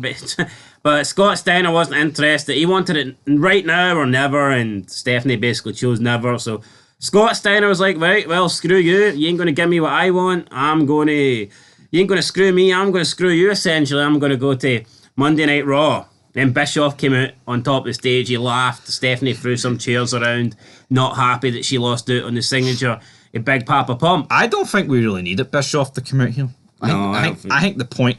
Like, imagine actually... If he said he's going to sign for Raw, then he's going to sign for Raw. We don't need Bischoff to come out to confirm that. Yeah, I know, but imagine the amount of effort it takes to fly Bischoff out there. Yeah. Just to come out here and laugh and clap at Stephanie. I know. Like... Commitment, like... No, we always big up, like, oh, back in the day, they stuck to the brand split, and I think this feud, you have appeared on both shows, but, like, I mean, I think it's just time to not do it anymore. There was no need for this, man. Come on. I mean, once he announces that's him on Raw, he's signed with Raw, Bischoff does not need to come out, but update on Ray, looks like, the kayfabe injury to Albert, they're just using it as Ray's time off. He's got knee surgery, and he's going through rehabilitation, so SmackDown 6 is down to the SmackDown 5, and then soon with Edge's injury, it'll be 4. 6 becomes 4. 6 becomes 4. Edge then, he talks backstage about Rey Mysterio and his knee and how he's going to be out. And he's like, yes, I'm looking forward, though, to getting revenge at Armageddon. And A-Train's got a match at Armageddon. How did this happen? Fucking A-Train on the Armageddon card. I'm sorry, right? I would rather risk Edge as the champ as put Albert in a fucking pay-per-view match. Just seems so unfair. I mean, the guy's picked up, 2 wins? It's not like he's had a decent run. He's had this. It's a wee bit like putting Build Them Up on Armageddon. I just don't agree with it. No, that's what it's literally like, though. I mean, come on. You can repackage Albert as A-Train, but at the end of the day, there's no hype train for him, man. He's garbage. I know Batista, right, is getting put on the show, but at least, Batista has been getting built up for a while now, and he's got the Ric Flair thing with him as well, and the whole Ric Flair managing him thing, and Ric Flair seeing something in him. It's got that element. A-Train just doesn't really. Andy's fresh, right? Batista's fresh. A-Train's kind of fresh, because we haven't seen him in over a year. But we've seen him before. That's my point. Well, we're seeing him again. Big main event: Kurt Angle Edge versus Big Show and A-Train, and it was a win for Big Show and A-Train. Kurt Angle chokeslammed in the middle of the ring, essentially a 2-on-1 match. Edge got taken out due to the injury to his knee. Angle had to go it alone, but he couldn't overcome the odds. I mean, it was Angle pretty much against 840 pounds here, so he tried, but it didn't work. After the end, Albert hit Kurt Angle with a backbreaker, and we just had Kurt Angle laying flat out in the ring with Big Show and Albert celebrating. So Albert gets the last laugh before the big pay-per-view? Like Albert? Yeah, not even Big Show. Big Show can't even... I mean, comparing to a pattern on Raw, Kurt Angle, gets battered, so therefore he's going to win the match. That's the only positive I'll take out of this. But, I mean, Albert gets the last move in. Not good. SmackDown, for me, disappointing. Yeah, again, it's just nowhere near the quality of Raw for me. I'm going to give it a 5. I'll give it a 5 as well. I mean, it was okay. I mean, solid, but not great. I just hope when Big... But see, it's not like when Big Show loses the belt, he's going to disappear. He's always going to be there. You know what I mean? Yes, but I'd rather him be there without the belt. Yeah, that's true. Anyway, guys, we'll see you very soon for Armageddon. The end is near.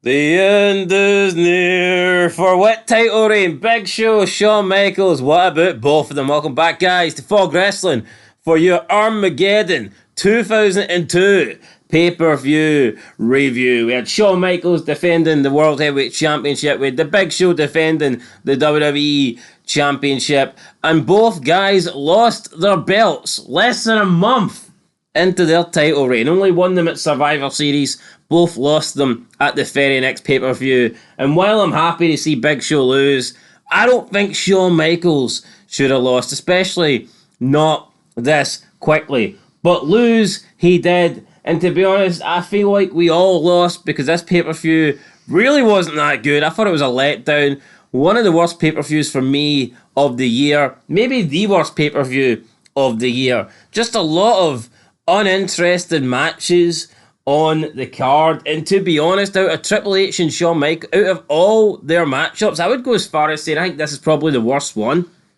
Yeah, it's definitely up there for me in terms of pay-per-views for the year. We will rank them all, so I think it will be doing it at the latter end. But we have to kick off with two guys who've had a decent length title reign. We've got Jericho and Christian. The odds were stacked against them here. Four-way tag match, and the odds. There was no ad advertised during this, because I tell you what, the match sucked. See, until it got down to the final four. Well, they haven't been champs that long. Oh, they've been longer than Big Show and Heartbreak Kid. Or can I call him that? Is it just Shawn Michaels these days? Well, he lost, so... Tell you what, he didn't put on the best of match. Maybe it's just Shawn Michaels. You ain't got it anymore. You ain't got it. But yeah, he came out in Raw and said it was alright, because I'm the Heartbreak Kid. I put on a good... I'm the showstopper. But Dudley Boys, Storm and Regal, I need to have a word with yous were mince. It was not good. The elimination here was fucking terrible. We lose Regal and Storm and the Dudleys within about 10 seconds of each other. The pin that William Regal was doing on Bubba, it was awkward as hell. I mean, honestly, this was like jabroni level stuff here. Regal pins Bubba, then Bubba like falls on top of Regal, and then Regal decides to try and roll back over on top and pin Bubba, and then Regal got eliminated really quickly after this, and it's like, what was the point? I think they should have just had Christian and Jericho versus Booker and Goldust. Yeah, I like the Dudleys in here. Storm and Regal, they're on a 7-match winning streak, but didn't do anything for me. But when it got down to the final four, it was a good match. And the bookend, I tell you what, before we get to the bookend, we got a belt shot and a lion salt survived by Booker T, damn it. Just a little bit. I thought the finish was flat. Like, Booker T hits the bookend and just gets the win just like that. I thought we were going to get Christian breaking up or something. A near fall for Booker and Goldust. It didn't really happen. It was just Booker T hits the bookend, and that was it. 1, 2, 3. I think Christian should have been pinned. I don't get why Jericho's getting pinned. Final 3 in the Elimination Chamber, going into a feud with Michaels. What's the need for him to get pinned? Off one bookend. I don't get it. And it's not like Booker T's the main event. I mean, he's going to go on the main event. Well, be in a main event level match at Mania. All right, now he's not main eventing shit, is he? So... yeah, new champs, Booker T and Goldust, they finally done it. Booker T had faith in the Freak. Probably one of the better matches of the night, though. And a night filled with shite, so... probably. Next match, Edge versus A-Train. With A-Train kicking out the spear, and then A-Train had enough. He hit Edge with a chair for the DQ, but then Edge managed to get back at A-Train, and he hit him with a chair quite a lot of times, including one massive shot over the head. Like, this A-Train repackaging him, I get it, it works. I mean... Albert was kind of done. Albert was going nowhere. I'm not saying this A-Train gimmick can't work, but I don't think he deserves to be on pay-per-views. I don't think he deserves a big match with Edge. I think he could be on what? For fucking what? For just injuring Rey Mysterio? I just don't understand this. If it's a SmackDown exclusive pay-per-view, by all means, slap him on there. But this is both brands, man. Look at the amount of people missing out on this show. Like, Ric Flair doesn't have a match. Steiner doesn't have a match. Oh, I know Steiner. Oh, he signed the RBD. Yeah, people like that. I mean, you've got Jeff Hardy. I could name way more, right? But Tommy Dreamer.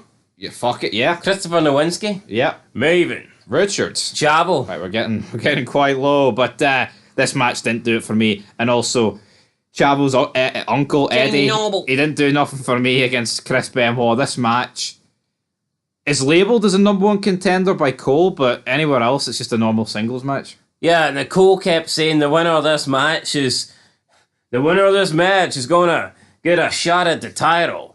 But why not just make it official? And then I would have maybe cared a little bit more. It just didn't feel big. It's just a match. You know, they're never going to put on a bad match, but it just didn't feel good.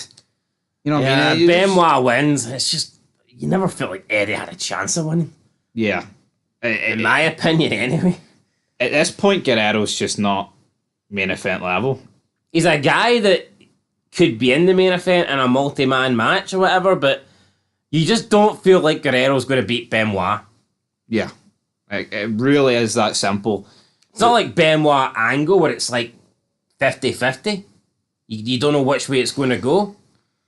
Yeah, no, I totally agree, but Benoit wins. He'll be facing whoever wins the title match later on tonight. And then, according to Online World of Wrestling, they weren't looking forward to this segment. They must be gay. It's a lesbian storyline between Tori Wilson and Dawn Marie. Now, yes, Dawn Marie's acting here sucks to a degree because she's like, you don't love your father. Next sentence, you don't love your father. Right, we get it. And then, it was just to hammer down on the bad acting, Al's like, stop. Hey, Don, I'm putting my foot down. You gotta stop this. Stop kissing my daughter. You do know it's pre-taped, Al. No, I don't. What about Al? Look at Don. Look at Al. Probably one of the better things of the night. I mean, it's entertaining. Why does this... How can anyone complain about this but think that Edge versus A-Train's like worthy of being on the card? What the fuck is it? Who's the offer for Online World of Wrestling? Some fucking nerd that just wants to see technical wrestling for 3 hours on a pay-per-view?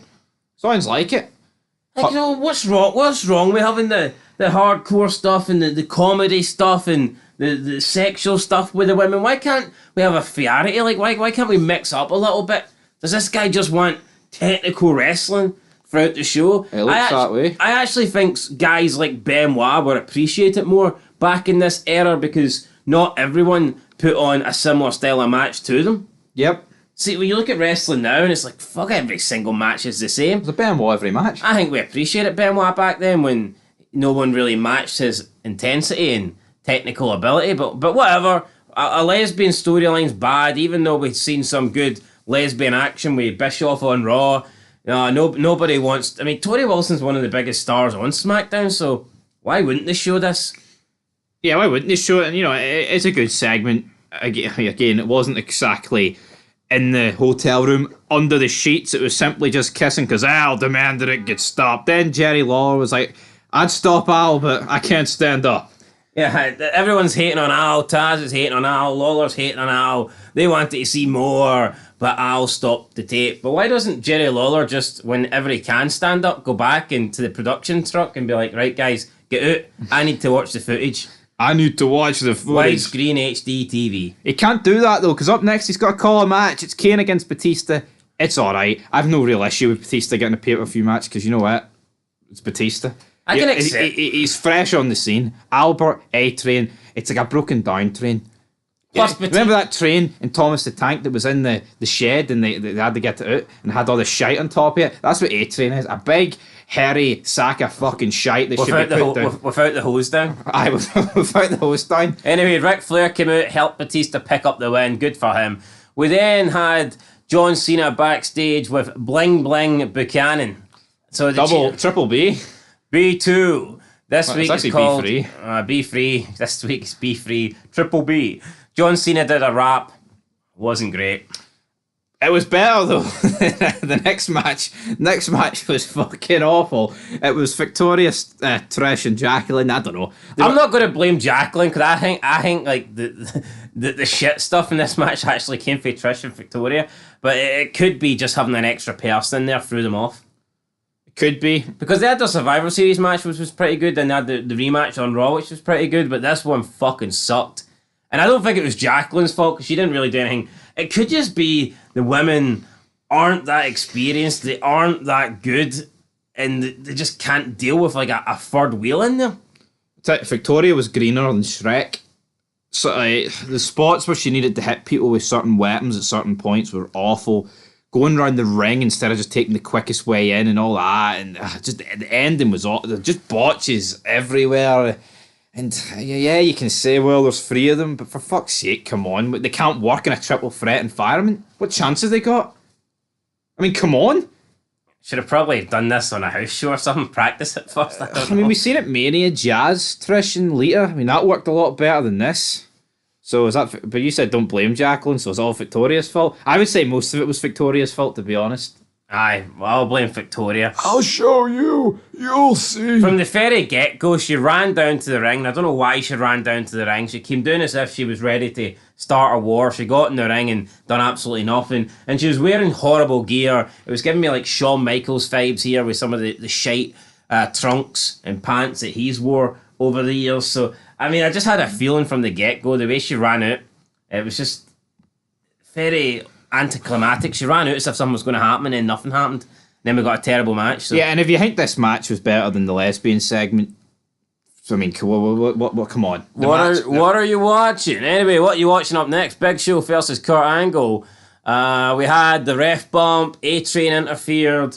We weren't really expecting A-Train. Nobody thought A-Train was going to be here. Why is A-Train here? Probably because he's in Paul Heyman's pocket, and he did help Big Show on SmackDown defeat Kurt Angle. So I thought it made sense that A-Train was here, but the commentary team were making us believe that A-Train coming out was like probably the most shocking thing they've ever seen, and I didn't really understand that. Then we got a run-in that we were expecting. Lesnar comes in, hits an F5 on Big Show. Does Angle get up? Does Angle lock in the ankle lock? Does Angle get up? Does Angle hit a big Angle slam? No! Angle crawls over the big 500-pound Big Show and gets the 1, 2, 3. And for me, I think this is just completely fucked up Kurt Angle over the past couple weeks, looking like a little bitch, basically begging Brock Lesnar for help. Be at my side, Brock. I need your help, Brock. And then in the match itself, I know A-Train interfered, and you could argue that Brock's evening up the numbers here, but Angle looks weak as hell getting the pin this way.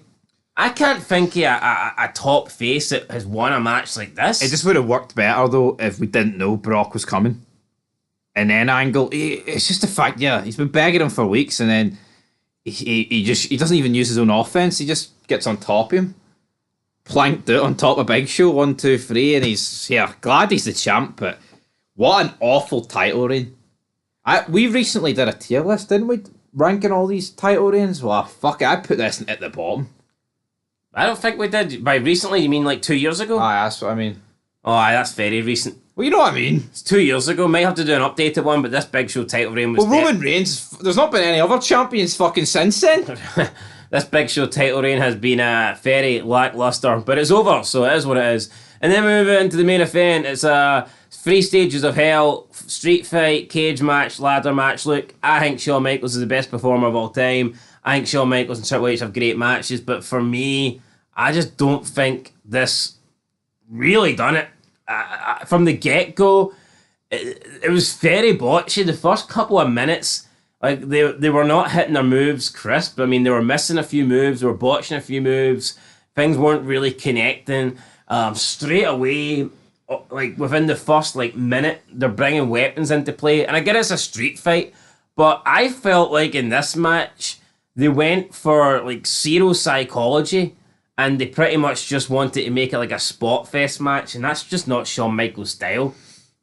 Right, the only thing I will say is apparently Triple H did have a really bad hamstring injury, so I will give them the benefit of the doubt for that.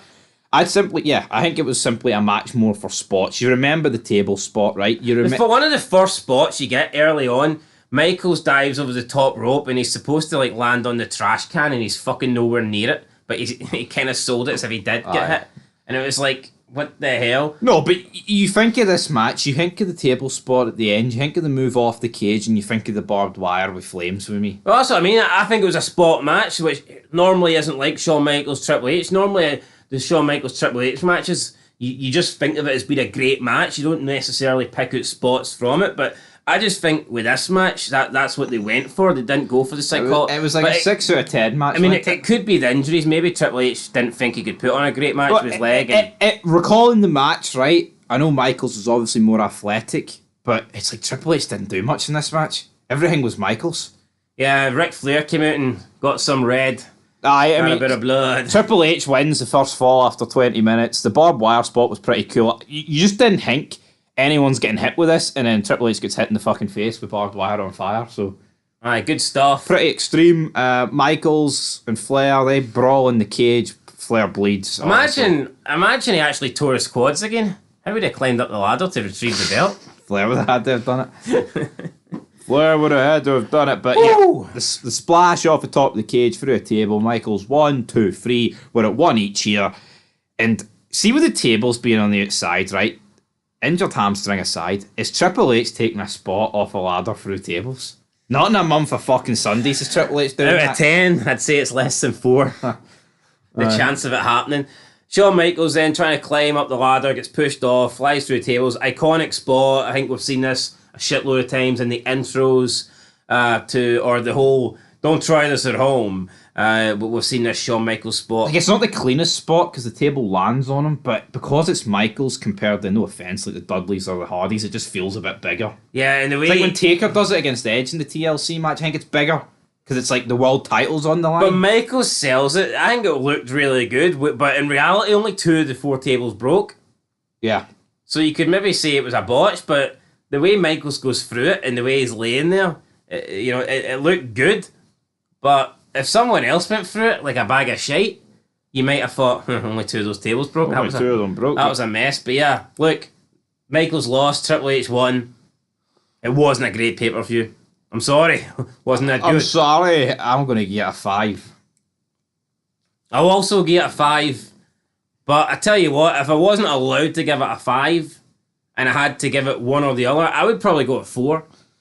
Yeah, I'd agree. But I'm going to give it a 5. Well, I described the main event as 6 out of 10, and there's not many matches that come close to it. Yeah, so it's a poor 5.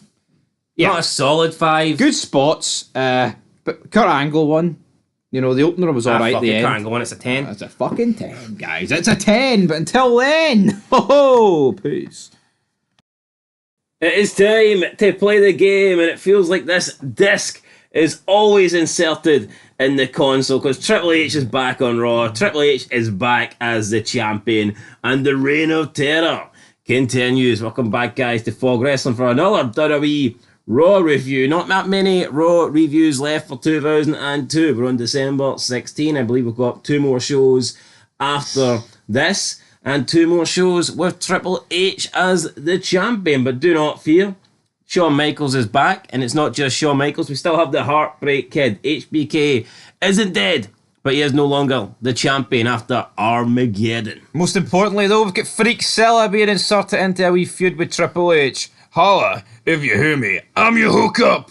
I've got the largest arms in the world, man. The fans were absolutely pumping for Big Papa Pump tonight. I mean, I was kind of expecting his arms just to burst. Like, just deflate. If you took a pin to them, they might burst. But let's talk about our intergender tag match that kicked off the show here. Shitload of intergender matches on Raw. And I'm not complaining because I think majority of them are fun. Some of them are really good. But yeah, I didn't actually realise how often Raw did intergender matches. I thought it was like a rare thing. Like maybe not rare, but I thought it would be like maybe once every couple of months.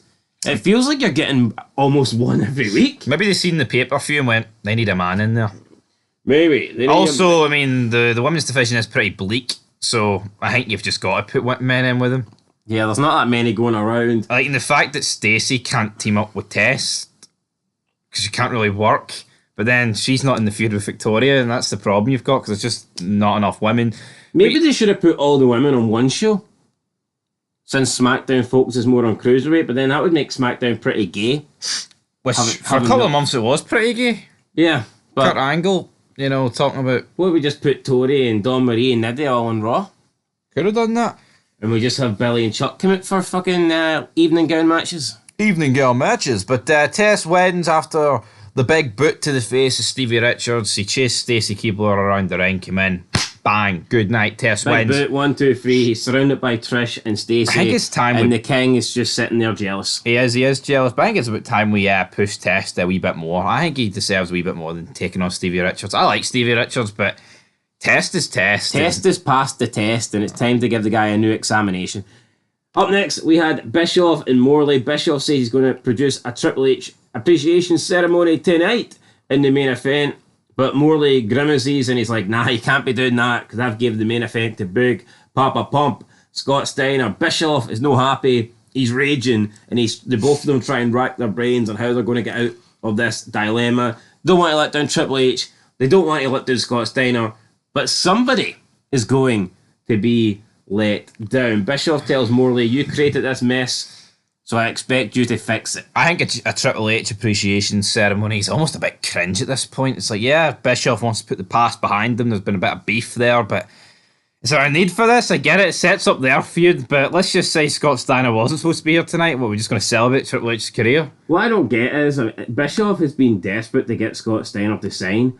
I'm surprised in this situation, Bischoff. Now, he did say he would speak to Triple H, but I think Bischoff should have just outright said to Triple H, you know what? You're not getting the main event. Big Papa Pump needs to be on Raw, and we only get him on Raw if he's in the main event. Maybe he could have said that, but here, Bischoff lost his balls, damn it. But Goldie Claus found his, because he whipped out the World Tag Team titles next, and he's like, oh, Booger, Merry Christmas. Do you want to touch my sack? No, man. Goldust is great. Booker T's great. He's gay. Christian's great. Goldust gives Booker the World Tag Team titles. He thanks Booker for believing in him. Booker's like, where the hell's your title? And it took Goldust way too long to find his belt. It did. It was uncomfortably long. How deep in the sack was this? Like, Jesus Christ. Christian then comes in and Goldust goes back to his little Goldust Claus gimmick. It's like, I hear you've been a naughty boy, Christian. But don't worry, Santa gives gifts to all. And he gives Christian a new and improved ass cream. So a jar of ass cream with 35% more ass, which I'm sure Goldust loved. Christian is like, I don't use this. This ain't mine. But he hugs it and then walks away. So judging on his reaction, maybe he does like the ass cream. Up next with Maven versus Nowinski. I mean, I know they've got a wee feud going on right now, but it's not doing much for me. Nowinski pins Maven while pulling the tights. It's a jobber match. Who were trying to Didn't even have that much tights, to be honest. It was a weak attempt at pulling the tights. Then Michaels comes down to the ring. He says, look at what Flair said about me last week, but I'm the Heartbreak Kid and I'm still alive and well. And he says that he stole the show, but he went down. Don't worry though, he went down in a blaze of glory. And he wants tonight to face Triple H again in a 3 out of 5 stages of hell match. And it's like, I mean, HBK, you've just lost the belt. Who gives a fuck if you stole the show? I get it, you're the showstopper. Yeah, he cut a promo like he won. Yeah. or got completely screwed, but he didn't really get screwed. I mean, yeah, Flair was there, but I mean, at the end of the day, Triple H pushed him off the ladder. It's like he's coming out here saying, look at me, I proved Ric Flair wrong. Ric Flair says that Triple H was going to walk out as the championship, so you know what, though, this is something Did you really prove Ric Flair wrong? I actually really enjoyed this segment, but it's something I would bury today if someone came out and said, well, at least I put on a good match. I'm not going to fucking pretend because Michaels came out and says it's brilliant. So, yeah, I mean, I like the promo, but it's like the context. Ric Flair was basically right, but Shawn Michaels is saying he proved him wrong. Did you really? Because Ric Flair says that Triple H should be the new champion. Yeah, Flair says, like, you've still got it, but you don't have enough left to beat him. Jericho comes out, states that he's better than Michaels, calls him has-been kid, says that he's better in the ring, says that he's a true sexy boy, says that Shawn Michaels doesn't have it anymore. Shawn Michaels was the reason he got into the business, but now he's just embarrassed for Michaels. Jericho says that Michaels was his hero, but now he's just a form of his former self. Jericho says he should kick Michael's ass right now, and he could if he wanted to, but he ain't going to waste his time beating on the has-been kid before eating some sweet chin music here by Michaels, and Jericho's left out laying. So Jericho, Michaels, WrestleMania, buddy.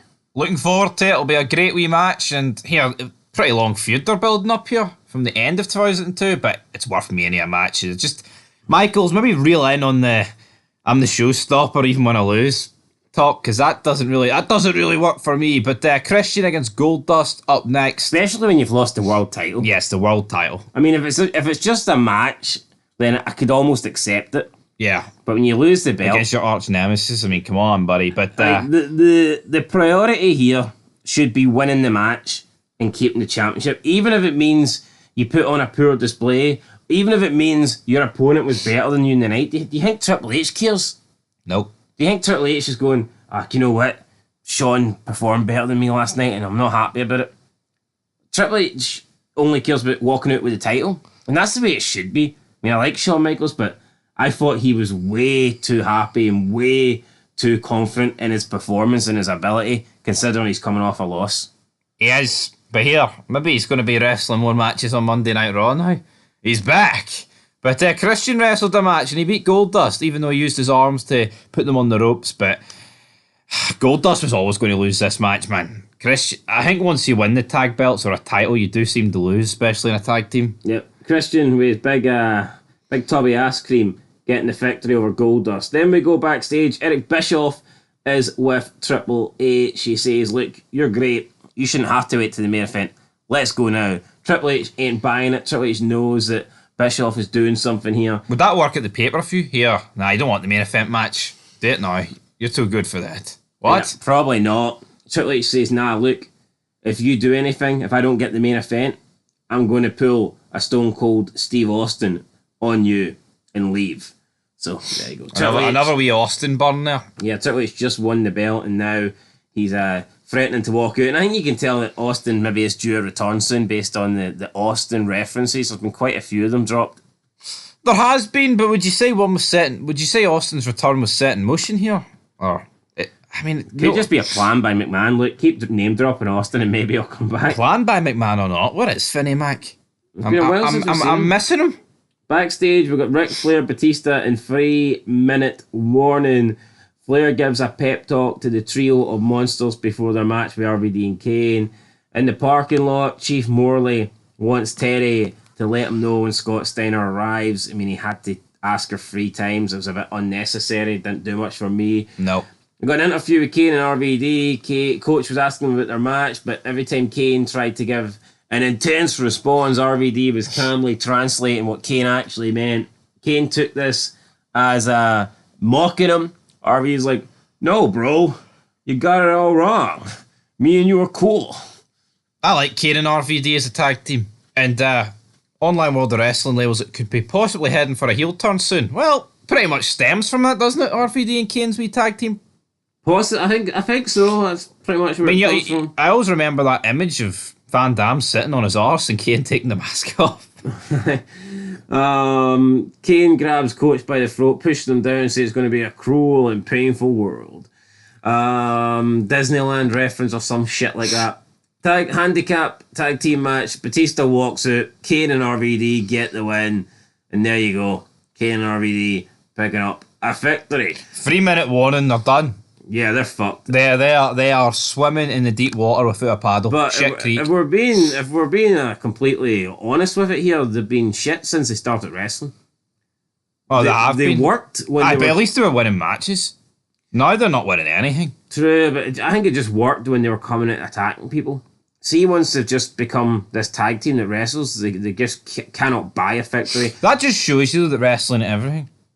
No, 100%. And like, see if 3-minute warning came out now to attack somebody, would they fear them? No. I would actually fancy Fabulous Moolah and Mae Young's chances now if 3-minute warning attacked them based on their fucking record. Of course, but I tell you what, see this next match, Lance Storm and William Regal against the Dudley. This is rank rotten. I see this Regal Storm team. It's doing nothing for me. I enjoyed the Un-Americans, really enjoyed the Un-Americans for the short period of time that they were around. But Regal and Storm just ain't doing it for me. No. They come out with their flags. They're not cutting any anti-American promos. Why couldn't they just remain the Un-Americans without Test and Christian? Maybe look to add another member. Yep. Also, I mean, the Dudley boys not doing Survivor Series. They had that couple of good matches, don't get me wrong, but what are they doing? Christopher Nowinski might be American, but he seems to be anti-American. Aye. William Regal and him were buddies. Maybe they could have recruited him. No, you bloody peasant. I just think they could have kept the Un-American name and kept going with the bashing American thing. I don't know. What about D'Lo Brown? He's up next. I mean, he thinks there's a wee race hatred going towards him. D'Lo Brown versus Jeff Hardy. Shite match. D'Lo repeatedly yells it's because of people like you at Jeff during the match. Junkies or white boys? I don't know. Junkie white boy. D'Lo lost to Jeff on heat because of a dodgy referee decision. The same thing happens here. D'Lo gets pinned even though his foot was on the bottom rope. Ric Flair and Scott Steiner are backstage. Steiner's working out. He's doing the muscle pull up. He's on the straps. He's working out. Flair keeps talking to Steiner. Steiner's no interested. Flair essentially tells him, listen, you're not half the man Triple H is. But in reality, Triple H's nose is only half the size of Scott Steiner's arms, even though his nose is fucking massive. And Steiner grabs Flair by the throat and tells him to tell Triple H that he'll be the main event from now on, buddy. Pretty good. We know these two guys don't like each other, so I mean, Steiner. Yeah, you can compare it to his WCW promos. This was tame. Yeah. Steiner would have probably loved having his hands around the throat of Ric Flair. Then we go backstage with Chad Patton and D'Lo. Chad tries to apologise, But D'Lo says it doesn't matter if you apologise. The loss is still in the records. The money doesn't go into my bank account. D'Lo then says, it's all because I'm a black man and you're a white boy. Yeah, kind of demeaning him here. It wasn't like, I'm a black man and you're a white man. It was just like a little white boy. Yeah, I mean, imagine you flipped it and he's like, I'm a white man and you're a black boy. Damn. It almost sounds like black boy sounds a bit gayer than white boy, doesn't it? Black boy. Well, I could have called him something else. He could have. Hard R. Quote the Raven, nevermore. Yeah, speaking of Raven, he's backstage. Weird segment. Stacey Keebler's got Tess some deodorant spray for his testicles. Tess likes to smell it. He says it's going to smell great on his testicles. They walk off, and Raven's just hiding behind one of the production trucks watching them. Maybe Raven wants to get in on this gimmick. Maybe Raven wants some of Stacey Keebler. We don't know. Yeah, he wasn't wearing a bin bag. Maybe he wants some deodorant. That could be a gimmick too. I'm not quite sure what it was. No, this match next needs deodorant. Booker T, Chris Jericho. We are beginning to go down the SmackDown route of repeating. Yeah. Rinse and repeat. Yeah, like fucking Angle Benoit. I feel like that's happened so many times. Or Guerrero. Edge A-Train these days. Edge A-Train or Edge Angle. The SmackDown 6 constantly facing each other. And now it feels like we're getting Booker T Jericho every single week. There's interference. Referee raises Booker's hand because Christian came out before Goldust did. Goldust came out wearing the World Tag Team Champ. I don't recall Austin ever coming out for a save with the belt wrapped around him. No. He'd maybe come down running with the belt and then drop it before he gets in the ring. Or use it. But to come out for the save and have the belt, it looked fucking weird.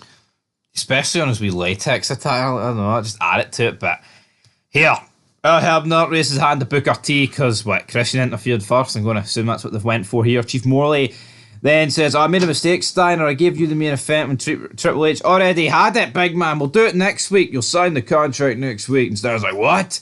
Freakzilla is not going to wait for Triple H to have his moment. I'm the big bad booty daddy. Triple H will have his moment. A moment he'll never forget. So we get our main event segment. Triple H comes out, long entrance.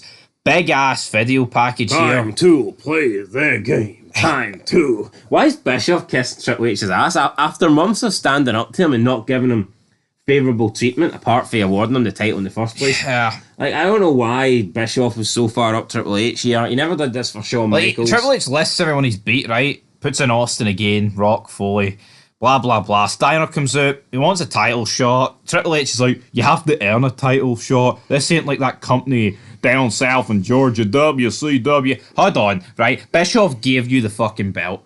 See the digs. I get it. WCW's out of business. WWE won the invasion. They won the Monday Night Wars. But I think the digs are a wee bit petty at times. Yeah, Triple H constantly said stuff about you were a small big fish in a small pond. And no, but see if Vince McMahon, right, wants to bury WCW, I think he's within his rights. And I'm not saying Triple H didn't play a part in it, but let's not pretend that Triple H was the one cog that dismantled WCW. Yeah. And it seems like in this era, he buries Steiner, he buries Booker T, he buries Nash, he buries Goldberg. Has he got a fucking WCW fetish going on? I mean, I like Triple H, but if Triple H was never in the Attitude Era, I think they still would have won. As Brett said, 4 out of 10. Yeah, Triple H is talking about Steiner as if he's been in the minor leagues, as if he was like an indie wrestler. I mean, this guy was in WCW, world champion, legendary tag team with his brother. Triple H is making out as if the only thing this guy's done is work Ring of Honor or something. You were in a fishbowl, Steiner. I'm in the Atlantic Ocean, buddy. They then go nose to nose, and Triple H's nose bends up against Steiner's nose. And squishes it. Pretty oblivion. Interesting scene. Pretty interesting scene here. Steiner then signs the Raw contract with one condition: he gets a shot at the world title tonight. Steiner wants it tonight. Bischoff says it's going to happen at the Royal Rumble. Steiner offers Triple H the first punch. Triple H doesn't take it, and he decides that he's going to live to fight another day and walks up the ramp, and that is how Raw goes off the air. We had a nose to nose, we had a face to face, but we didn't get fist to fist because Triple H bottled it in the end. Well, soon we're going to be getting arm wrestles, muscle wrestles, whatever, man. I mean, I'm pretty sure Triple H whips out like fucking Speedos one week, so yeah, I'm not looking forward to that gay shit, but I mean, if Triple H is legitimately injured right now, then it makes sense, I guess, to have a series of pose-offs and stuff like that. True. I'm not doing that, but can he not throw a couple of punches? Well, so he can wear Speedos down the ring, but he can't have a match? Something like that. Something like that. Anyway, that's Raw. I mean... I'll get a 6 out of 10. You know what, right? It's establishing this feud. It's establishing Jericho against Michaels. But as for everything else, it's a wee bit flat, isn't it? Aye. It's a 6 out of 10 for me. It's a 6 out of 10 for me as well. We'll be back very soon with more. Till next time. Peace. Goodbye with words. The Big Show's title reign was pish. It's SmackDown, here comes the pain. 19th of December 2002. Review, welcome back to Fog Wrestling. Did you like that wee? It comes back to black. Because it should have faded to black with the Big Show winning the Survivor Series, but it didn't. Because it faded to a big, baldy Kurt Angle at Armageddon. What are the true motives behind it? We'll find out tonight. But a video package kicked off the show with Brock interfering at Armageddon, Kurt Angle walking out as the champ, and Paul Heyman looking as fat as usual. I'm sick of SmackDown with these video packages. All it was missing from the generic ones that they've been doing in the recent months is Steph McMahon. SmackDown, Armageddon, The Big Show. That's all it was missing, wasn't it? It was. I'm glad there was no Stephanie though, so let's move on. Let's move on, but we did kick off with Kurt Angle. He says, I've won the tag, the IC, the King of the Ring, the NCAA, the Olympic, and the Undisputed titles. Sorry, Kurt, see the NCAA? That means nothing to me. Aye, maybe before you got to WWE it was a big deal or whatnot, but... No, you can flex the Olympic gold medal all you want, because you know what? That's great. But it's part of his gimmick though. He's made it part of his gimmick, so therefore it works. NCAA, not so much. I mean, Austin... National Championships Athletic? No, Austin didn't have an NCAA championship, and who cares? Did Hogan have one? Don't think so. The Rock? No. No, but Does the American Badass have one? No. Kurt says that he's now won every title he could ever win, because he's won the Undisputed title, but he's like, there's one guy I need to thank. Brock Lesnar. Brock comes out to the ring, pat on the back, let's hug it out, Brocky boy. Brock wants his match, he's getting him hyped up. Kurt's like, yeah, you're gonna get your match, just not tonight. Classic not tonight for the Kurt Angle. But no, we're getting tonight. We're getting Kurt Angle against Benoit in a non-title match. And I can't wait, because we've never seen that before. Right, no, this needs to be discussed, because these two are faced each other at the Royal Rumble. Benoit won on Sunday a #1 contendership match. We've seen this match a million times. They were tag partners for 6 months, 4 months, whatever. And how many times did they face each other during the build-up to them becoming tag team partners, and even once they were tag team partners? How often have they shared a ring together? It's the most done match in the history of this year. Aye, 100%. And not even that, it's like, before Benoit came back, it felt like that's all you got, seeing like 2001, 2000. Yep. Especially 2000. Aye, 2000 was these two heavy. It was like... Well, a wee bit of Jericho. A wee bit of Jericho sprinkled in there. Wee bit of the bubbly. I honestly think we've seen enough Angle versus Benoit to never see it again at this stage. Yeah. Now, some people will say the Royal Rumble's their best match ever. And here, it very well might be. But would it not have been better if we didn't see it like 10 fucking times in the past 2 weeks? Come on, it's ridiculous, but they shake hands after a wee bit of hesitation. Looks like next week is the world title match. So, here, if it happens, it should be a good match. Brock Lesnar will get his title match. But Big Show's backstage, he's seen this on the monitor, he's not happy. He starts punching the wall, and fair play to Big Show, these were real punches because his hand was pretty fucked up. Then he grabbed Heyman, and it almost looked like Heidenreich and Michael Cole, where he was about to bum him. It didn't look good for Paul Heyman here. If he wanted a bit of walrus, I'm sure the Big Show would have probably got it here, but he demands action, and Paul Heyman's like, it's okay, Paul. We've got a contingency plan. Yeah, Paul Heyman's got a plan. He's put something in motion. What will that something be? And will it please the 7 foot tall, 500 pounds, angry giant? Up next, Eddie Guerrero versus Billy Kidman. Chavo grabs the mic before the match, says, you only won last week, Billy, because you're a cheater. Guerrero's aren't doing anything for me. Chavo's doing less for me. Go back to mowing lawns, alright? Just fucking... They really need to start this, like, actual, like, robbery gimmick and where they're actually doing things. Yeah, because at the moment they're doing nothing. Chavo Guerrero's losing fair and square to bombs and he's making excuses for it. Yeah. It's not a good look. He hits the razor. I mean, even Chavo was losing to people in the SmackDown 6. I mean, you would accept it, like, but now he's losing to fucking guys that shouldn't even be on the roster. It's like, what the hell? Yeah, but he wins. Ooh, Chavo. Ooh, razor's edge. Wins with... Eddie wins. It was always going to be Eddie winning. Billy Kidman's a bit... Was it not the Gory Bomb he won with? A razor's edge powerbomb it was described as. Fair enough. Glory Bomb's kind of reverse. Yeah, true. Well, anyway, Matt Hardy enters the fray.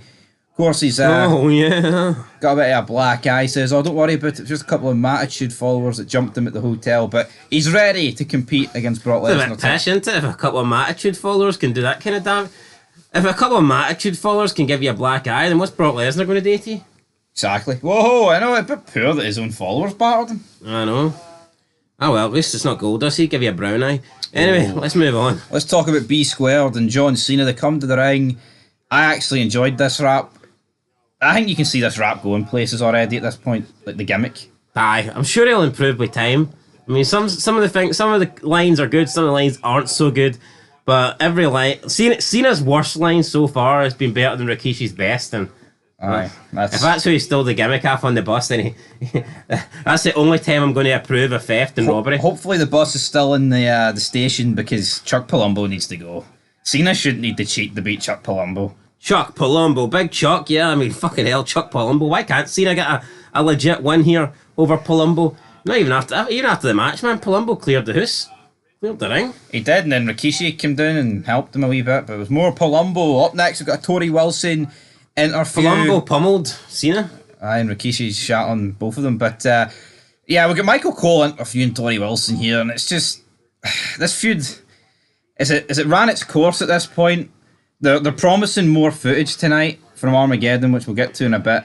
But it's like... You know, I see anything about it though. You know deep down, they ain't really going to show anything, are they? No, they're not. They wouldn't show it at the pay-per-view, but they'll show it on SmackDown. But you know, yeah, if anything was going to be shown, it would have been at the pay-per-view when they could probably get away with showing the most riskiest stuff that they could.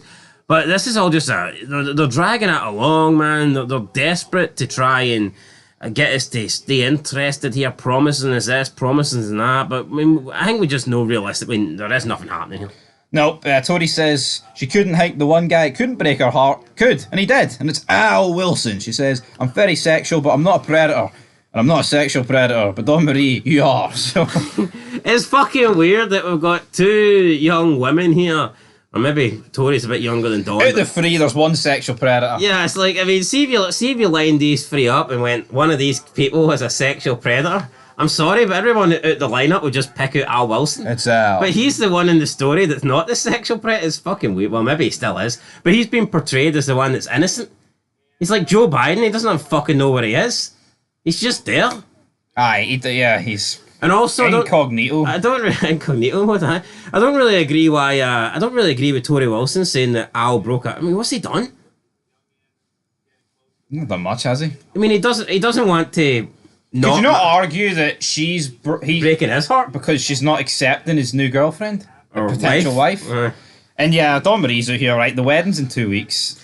Cole and Taz do not want this. It's not like he's had to choose. And he's chosen Dawn Marie over Tori. That's not the case. Aye. No, I don't get it, to be honest. But so I don't really know why she's so... I didn't think my father would break my heart like this. Look what McMahon's done. Fuck me. That's a guy that'll break hearts. Not give a fuck about his kids. So the wedding's in 2 weeks, and what about Al? What about Dawn? And Taz and Cole are shitting all over this. And, you know, this has been partly dedicated to McMahon for approving this angle, according to Online World of Wrestling, some of the chants, but... McMahon's given the go-ahead for Taz and Cole to bury it, isn't he? Aye. Cole is not burying this on his free will. King and JR would, right? I'm under no... They would bury it. But Cole doesn't have the fucking balls. No. Can I say that, sir? Well, I've already said it 10 times. I'll say it 11 times. What about Al? What about Mountain Dew? You want me to say vintage, Jordan? Do you think this... vintage Al. Do you think this will be the best wedding of the year? I'd say so. Wait, what happened this year? At least it's not fucking gay. What happened this year? 2 weeks, 19th, no? Oh, God's sake. So Billy and Chuck's getting wedding of the year for 2002? Aye. It's a bit gay. Did Triple H and Stephanie not renew their vows? Or attempt to? Well, they might actually. I'll give that one the nod. Aye, why not? It was a little bit less gay. Matt Hardy comes out, he says he's lost all his vision, so he throws Sharon Moore into Brock Lesnar, who absolutely annihilates him. Big I tell you what, F5 Brock Lesnar could have lost all his vision and he still would have won this match. He would have, but he what a belly to belly, by the way, to the outside, overhead belly to belly, man. I mean, Sharon Moore almost landed through the Titans run. I mean, that's how fucking far up the ramp he went. It was insane. And this was a good belly to belly. Kurt Angle, though, Goes into Steph McMahon's office. You're wondering, what is Kurt Angle's angle, pun intended, with this? I think Kurt Angle sucks. See, for the past month, I've not digged it. Yeah. He's like, oh, I look forward to my match with Brock, but not tonight. Just not tonight. And then she's like, cut the crap, what's happening here? And he's like, no, it's all right. I'll take care of it myself. It's just, I don't know. And then what happens next, right, is that segment. I didn't approve of this. No, this segment was actually quite awful, to be honest. I did not like it. He talks about the three eyes. He says, if it was up to me, I'd face Brock Lesnar and Benoit on the same night. But then he talks about, there's really one guy for what happened on Sunday. I've got a new management team. Paul Heyman comes out. Yeah, Paul comes out. Him and Angle are together. Paul's happy because he is screwed Brock, and he says that Brock will never get a shot at the title as long as he's still alive, as long as he's still breathing. Paul Heyman's lifelong goal is to screw Brock Lesnar, and I don't quite get it. I mean, did Brock Lesnar embarrass him, disrespect him a little bit maybe during his title reign towards the end, perhaps, but I just don't understand why Paul Heyman is so fucking hell-bent on screwing Brock Lesnar here. Doesn't really make a lot of sense to me. You can say Heyman's getting a lot of heat, right? Because he is obviously for this, but I'm just not digging it. It's like, what, Paul Heyman comes in, he's Angle's agent, he can just cancel matches on the fly. Oh, you didn't read the small print. But where's the proof all these documents were signed? I actually like it when there's official signings. Aye, they're just saying it happened. Yeah, like, where's the tangible proof? Then Big Show comes out, and like the dumb bastard that he is, he just fucking eats it up like he would anything. Yeah, I mean, do you remember, I know it doesn't really happen anymore, but do you remember a couple of years ago in wrestling, there was a gimmick where it was like contract signings every fucking week? Yep. Do you remember that? Mm-hmm. Like, I wonder why they didn't have a contract signing between Big Show and Brock Lesnar, and then you could have maybe looked at it, oh, look, that's when Heyman slipped up the documents or something, or changed the documents, and, you know, Brock Lesnar signed away his rematch. I would have liked to have at least seen it on TV. By the way, off topic, but what were all those contract signings about? They were awful. I don't know. It's just McMahon going through a wee fetish gimmick or something. But basically here, Paul Heyman's like, all right, Kurt Angle's going to face Big Show next week. Kurt kind of protests this, but then he's like, it doesn't matter who's the champion as long as Brock isn't. And what? Big Show buys this. Big Show comes out, he's angry. I'm a big angry giant. But then Paul Heyman explains, nah, don't worry, Big Show, like me and you, you and Angle, the three of us together, the two of you guys together, we can't be beat. And if that's the case, then Brock Lesnar will never be champion. Yeah. And then Big Show goes from being upset to, I mean, he's went from being angry giant to happy giant because Paul Heyman spanned some bullshit about how these two together can't lose, and as long as one of them holds the title, they all hold the title. I mean, Angle didn't seem too chuffed about this. He didn't seem too pleased. He wasn't really buying it. I guess he's got 3 eyes. Big Show's got fucking no eyes. Well, he's got 2 eyes. He's got the eyes in his forehead, but that's about it. Yeah, it's fucking stupid is what it is. Right, up next, Jamie Noble, Nunzio, taking on Crash Holly and Bill DeMont. This does nothing for me. Big Bill DeMott though, what a guy, eh? Helps Crash Holly defeat Noble, and Nunzio then after the match just decides to absolutely bash Crash Holly. And then he'll be gone in like a week. Yeah, I don't know why they're booking Bill DeMott like a fucking monster. Yeah. And the reality is, we know that the guy's he'd be lucky if he makes it to 2023. Yeah, I mean, Edge right up next, cuts a promo, generic, then has a match against Adrian, wins. This feud needs to stop right now. Needs to stop right now. Yeah, before it gets going. Yeah, before the train builds up fucking enough speed.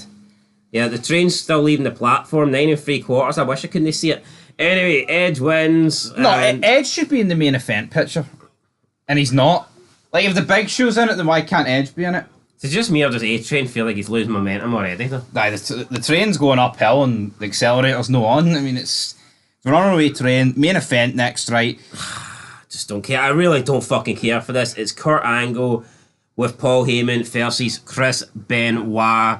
You know, now World of Wrestling says after a long and brilliant match, Big Show runs out, and it's like so Benoit hits the headbutt. He's locked in the crossface. I mean, do we really fucking need this? Do we really need a long match when we know that it's going to happen at the Royal Rumble? And let's keep this real. It's not like WWE at this point in time don't know what the Royal Rumble main event is. Of course they will know it's Angle Benoit. Yep. So why do they think it's a good idea to have a fucking another... Considering how long these guys have faced each other and the amount of times they've faced each other over the past 3-4 months, why is this not a match where like 3 or 4 minutes into it, Big Show's running it? Yeah. Why are they having an actual long match and then Big Show coming out at the end? What they could have done is, could Big Show and Angle have attacked Benoit backstage, and then the Edge A-Train match doesn't exist and Edge gets put in against Angle in the main event? Something a bit different. I know, but we've already seen that. I've seen Edge and Angle a couple of times. SmackDown, I mean, I know we're on Raw, right? We've seen Booker T, Jericho a lot, but SmackDown's awful for repeating the same thing. What about combine them and have A-Train and Angle versus Edge and Benoit? Could do that, but yeah, you know what? But Brock comes out. There's a wee disqualification here. Big Show, brawls, but it ends with Big Show, Kurt Angle, and Heyman on top. And is A-Train part of Heyman's team, or was he just a lackey that was used for a couple of weeks? I think he's just a lackey. He's not an agent. What if Heyman came out and went, I don't care if A-Train's the champ either, guys? I think Kurt Angle and Big Show would have pulled bullshit on that one, no? Yeah. I'm pulling rank, buddy. You ain't letting that hairy back bastard hold the belt. This was a garbage. This is probably one of the worst SmackDowns. I wasn't great. Everything they did with the main event was awful. Like the scene. Yeah, no, it sucked. And there was nothing. The best thing about it was probably the Tori Wilson Dawn Marie stuff. Nice, which is going stale. A nice wee John Cena rap. Oh, why John Cena's rap again? Like even Chuck Palumbo though, like fucking. I mean, the Matt Hardy segments I kind of like. Aye, but Shannon Moore versus Brock, I guess, was no bad. But yeah, overall, guys, it really wasn't great. I'm going to give it a 4 out of 10. I'm going to give it a 4. I can't justify any more. Like what we've just explained there is about 4 decent points. The main event scene on SmackDown's awful. Now, in the Velocity tapings, Bill DeMott picked up another win, defeating Michael Shane. So, Bill DeMott picking up back-to-back wins here. Quite. Within the space of what? And Cena beat Palumbo on Velocity as well. And Rikishi beat Andy Anderson. Andy Anderson. Anyway, 4 out of 10, guys. We're back with top 5 moments. I've got a feeling next week's SmackDown will probably be the best of the year because it's a best of edition. We'll not be watching them, will we? Aye, we will. Every SmackDown gets reviewed. Well, we have to, because even Taz and Michael Cole, they could say something crucial. Could, aye. Could. We'll probably get fucking... See if they show Benoit Angle on it twice. Oh, this is 2 of our best matches. Fuck off. Well, if it's not them, it's going to be Kurt Angle fucking Benoit. It's going to be Kurt Angle Edge, or... Probably will be. It's going to be... Or like 6 matches for the SmackDown 6. Anyway. Or a Big Show promo. I'm 500 pounds, 7 foot... I mean, fuck right off. Bye-bye. I'd rather see a 2-hour fucking Billy and Chuck porno. Maybe not. Well, let's not get used to it. Christmas comes once a year, but D'Lo Brown got 2 matches on this show. Welcome back to Fog Wrestling. It is Raw, December 23rd, Christmas edition of the flagship show. So what other way to celebrate it than go to Brown Town with D'Lo?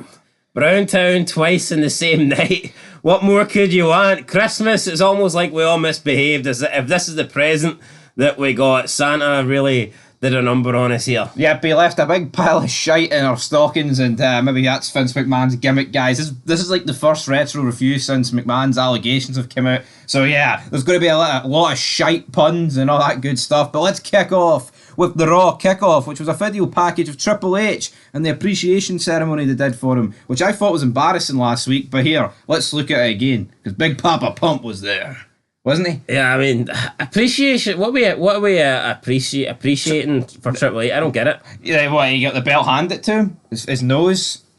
Come on. I think it's an absolute disgrace what actually happened with Triple H getting that belt. And I don't understand the gimmick of him and Bischoff looking at each other. Bischoff literally gave him the belt.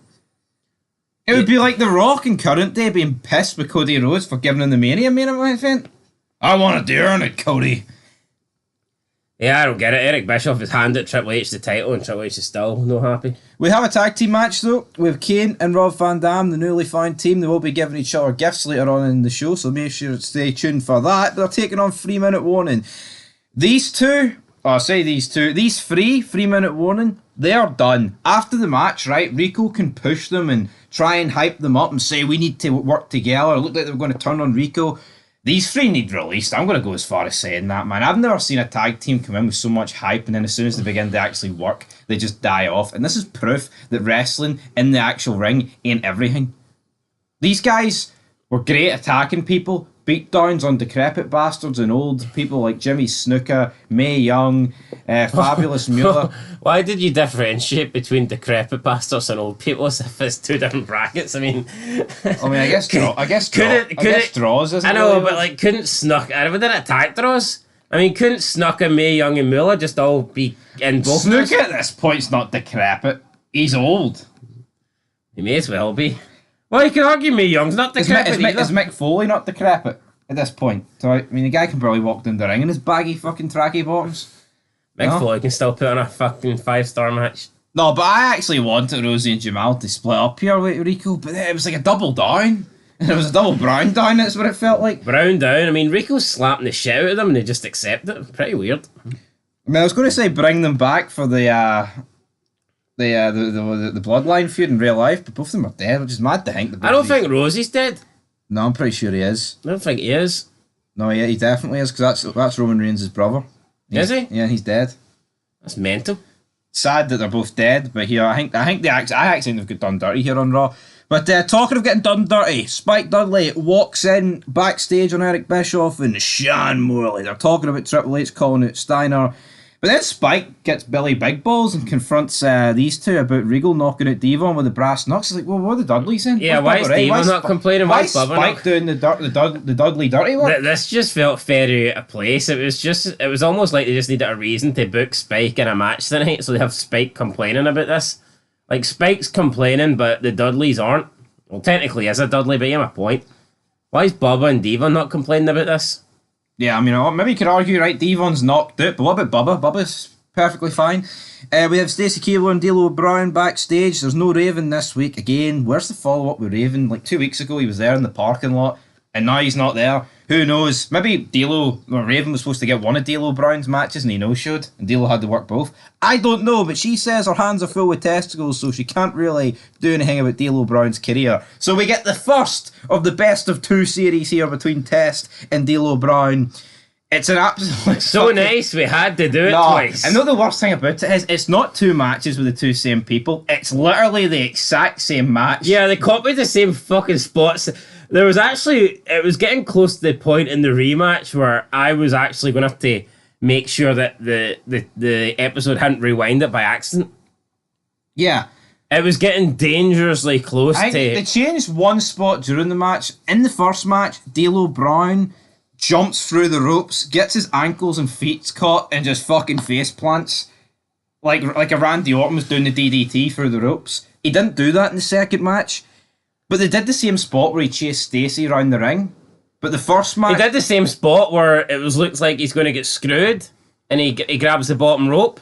The referee can't see his shoulders. No, but it's like the commentators weren't even acknowledging like this happened earlier. It was all... I'm going to bet money because this happened on the 23rd it was taped. But there's no way a company like WWE would keep the same match in twice. No, if they made a mistake, this would be edited out. It was almost like a joke or a rib or something. Yeah, it's like D'Lo Brown's Brown's two matches and they're both identical. Yeah, look, it's happened before. Like, I think probably the most famous one is Jericho Triple H. Yeah. Where they have the match, Jericho wins, then they have the rematch, and Triple H wins it. But those matches were clearly different. These two matches were pretty much identical.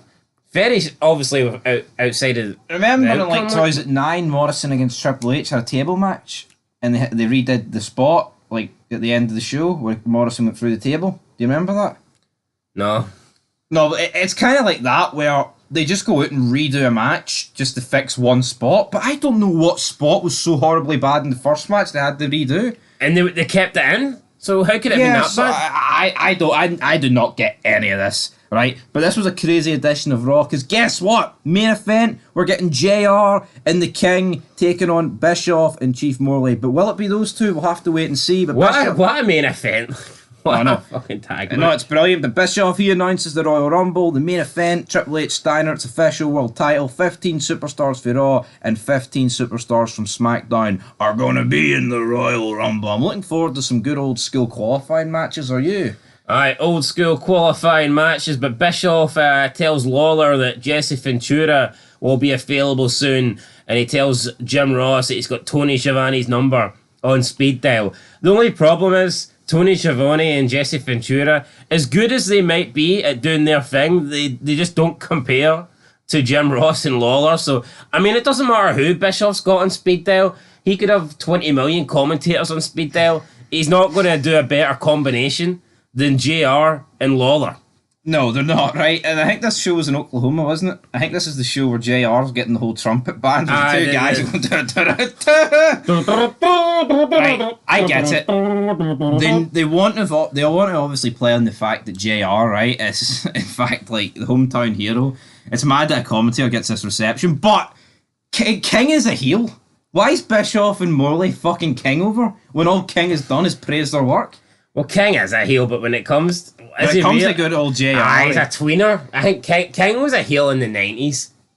I think by 2000s he's a tweener. He's up JR's shitter. He loves JR. Like, he loves him, damn it. Bischoff says that Lawler and JR will compete tonight or they'll both be fired, though.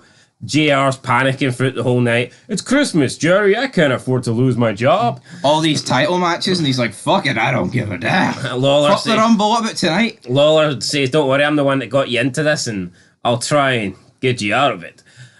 Christopher Nowinski versus the Hurricane. Maven runs down, distracts Nowinski. Hurricane wins. Just really unforgettable. Really forgettable. Really forgettable. Interview with Coach and Triple H. Triple H takes offence to Coach implying that he backed down for Scott Steiner. Triple H is adamant that he went nose to nose with it. It was the largest arms in the world versus the largest nose in the world. Triple H says if Steiner was there right now, he'd slap him. He'd slap the shit out of him. And he said he's going to go to the ring and call it Scott Steiner tonight. Spike Dudley versus Batista with Ric Flair. I mean, Batista destroys Spike. What were you expecting? Batista looking strong, looking powerful. Spike Dudley's the perfect guy to sell for someone at this stage of the game in 2002. Just a 2-minute match. Just do all your big power moves on Spike and that's it. Go home. Backstage, Eric Bischoff and Chief Morley are with William Regal and Lance Storm.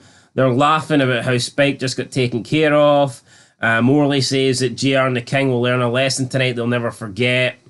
And Regal and Storm basically just complain about these two and they request the opportunity to face them tonight, and that's how the match gets made. So Regal and Storm haven't lost on Raw. I think they've had 7 wins in a row? 6 wins in a row. Can they make it 8 tonight? We'll find out. The main event was great, but Regal and Storm are a bit boring. Especially Lance Storm. I like Regal. I think the match would have been better if it was just Bischoff and Chief Morley. I get it. Let's put the odds against JR and King because these guys are undefeated, but I would have liked to see Bischoff in action. And before we move any further, according to our results, D'Lo Brown against Test didn't happen again. So I don't know if that's a network blunder. It's not there. But we definitely seen it twice. We weren't on the gear. It definitely happened. Yeah. So I don't know why it's excluded, but it happened. But it was close to being identical. Yeah, so... But the first finish was kind of fucked up as well. I don't know, unless the network gave us an extended version of the show or something. I think there was something they really didn't like in the first one. They tried to redo it, but if that's the case, then why they got both matches on the show, on the episode? It doesn't make any sense. Our results are actually based on the time. If you're doing the second match, it's so you can delete the first one, but they had both matches on the show. Very strange, very, very strange. We had a Santa's Little Helpers match. Victoria, Ivory, Molly versus Trish, Stacey, and Jackie.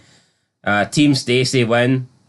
I just hope they knew they could have said no. Yeah, I hope that all these people knew that no was an option and that they didn't have to go through with this. We had an interview with Coach and Steiner. Steiner says Triple H backed down last week because he got scared, and tonight he's going to give him another reason to get scared. So, backstage with Goldust and Jericho. Jericho tells Goldust everybody knows he's a weak link of the team. Goldust says that Jericho looked weak when XBK kicked his head off last week. Jericho states that Goldust is a failure at everything he does, and he says the luck is going to run out, and Goldust was left there just contemplating the fact he's a failure. He is a failure, Goldust, but he will not fail in the tag team title match, which is right here, right now. And even during it, King, JR, they're crying about their main event, but you know what? I enjoyed this match. It was restarted once. But I'm sick of seeing these four. I think this needs to move on. But you genuinely feel bad for Goldust, like. Well, you do. It's good storytelling. What I like, though, I think Jericho and Christian are going to move into feuding with Shawn Michaels very soon, going into the Rumble. But I just think we've seen this for, especially Jericho Booker T. I really didn't want Goldust to lose this match. Yeah. Even if Booker lost it, it wouldn't have bothered me as much, but you would have genuinely felt bad here for Goldie if he'd have lost this, because it would have basically proven everyone right that he was in fact the weak link. But he actually wins. Goldust pins Jericho after the match got restarted, and he retains the belts for him and Booker T. Backstage with Kane and Rob Van Dam, RVD gives Kane a present. It's Hungry Hungry Hippos. Kane says that, look, I know you're trying to be nice, Rob, but I don't do Christmas, I don't do games, and I didn't have a family. Talks about how he was locked in the basement and all this shit, and that thanks, Rob, but no thanks. Rob was like, we could have go and scrape up roadkill if you'd rather do that, but Kane's like, I'm not interested.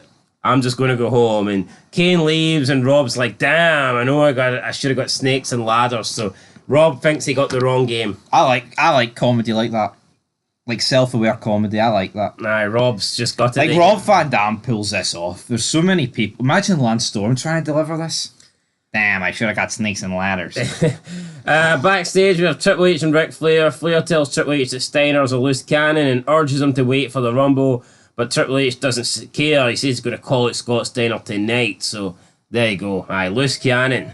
I'll show you a cannon. My nostrils could shoot out cannonballs, buddy. I'll show you. You'll see. And I just hope Triple H and Scott Steiner knew they could say no to flexing their muscles tonight.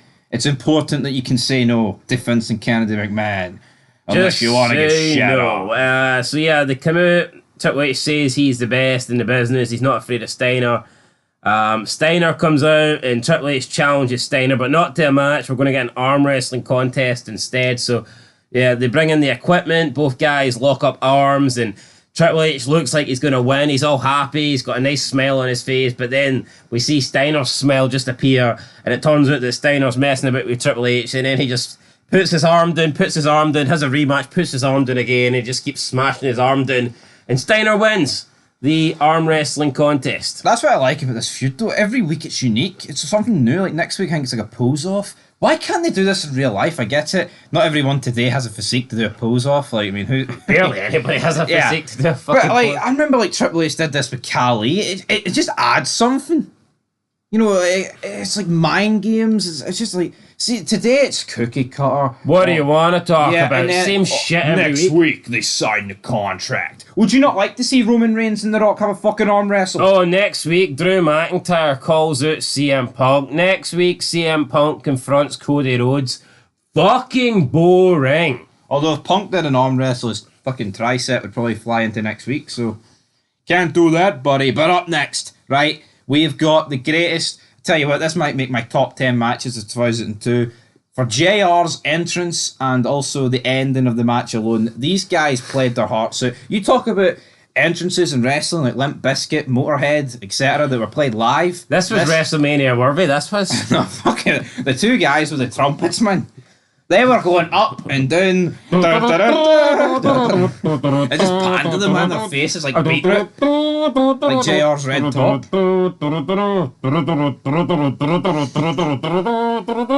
Fucking epic. Fucking fantastic. The match could have been shite and it still would have been great. Jim Ross actually wins with a brass knock, so power of the punch for Jim Ross. Takes down what. See Jim Ross, like, see, he can't really sell. See when he's on the ground getting kicked, he's just laying there like a big decrepit. No, I actually think like JR and Mueller, and see, because like they're so like out of shape and decrepit. No, JR's not necessarily decrepit. I think their lack of selling and looking like a dead fish actually looks good. Yeah, JR's sitting there getting stomped and he's not moving, and you actually begin to think, holy crap, it's JR passed away. There's It's so like, many people today when they sell, it's like, fuck off, what are you doing? It's like oversell us. It's like, what are you doing? Nah, JR just lays there dead. But anyway, he beat William Regal. Regal and Lance Storm lose for the first time on Raw. The Dudleys interfered as well. It was great. Yeah, I had the Dudleys come out and They picked up JR at the end. JR's been showcased around the ring as if he's just won the world title. But yeah, he wins in his hometown, and a good way to send off the year. 2002 comes to an end with a bang, with Jim Ross picking up the win in the main event. Didn't think we'd be seeing that, but there you go, guys. Normally you get shafted in your hometown, but I guess McMahon was feeling good tonight. He was, and you know what? This is probably the craziest, ridiculous, weirdest episode of Raw I've ever seen. I'm actually going to get an 8. See, for laughs, it was fucking brilliant. Yeah, I'm also going to give it an 8. Like, there's nothing that stands out. It's like, oh, that's epic. Like, that's an iconic moment. But fuck me, man, it was funny. That's what wrestling needs to be. Everything. It's an entertainment. It's a TV show.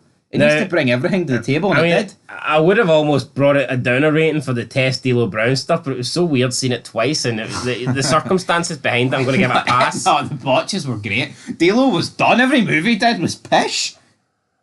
Yeah, I just don't get it. I don't get D'Lo Brown. He appears every week. Is it because I'm black? I don't know.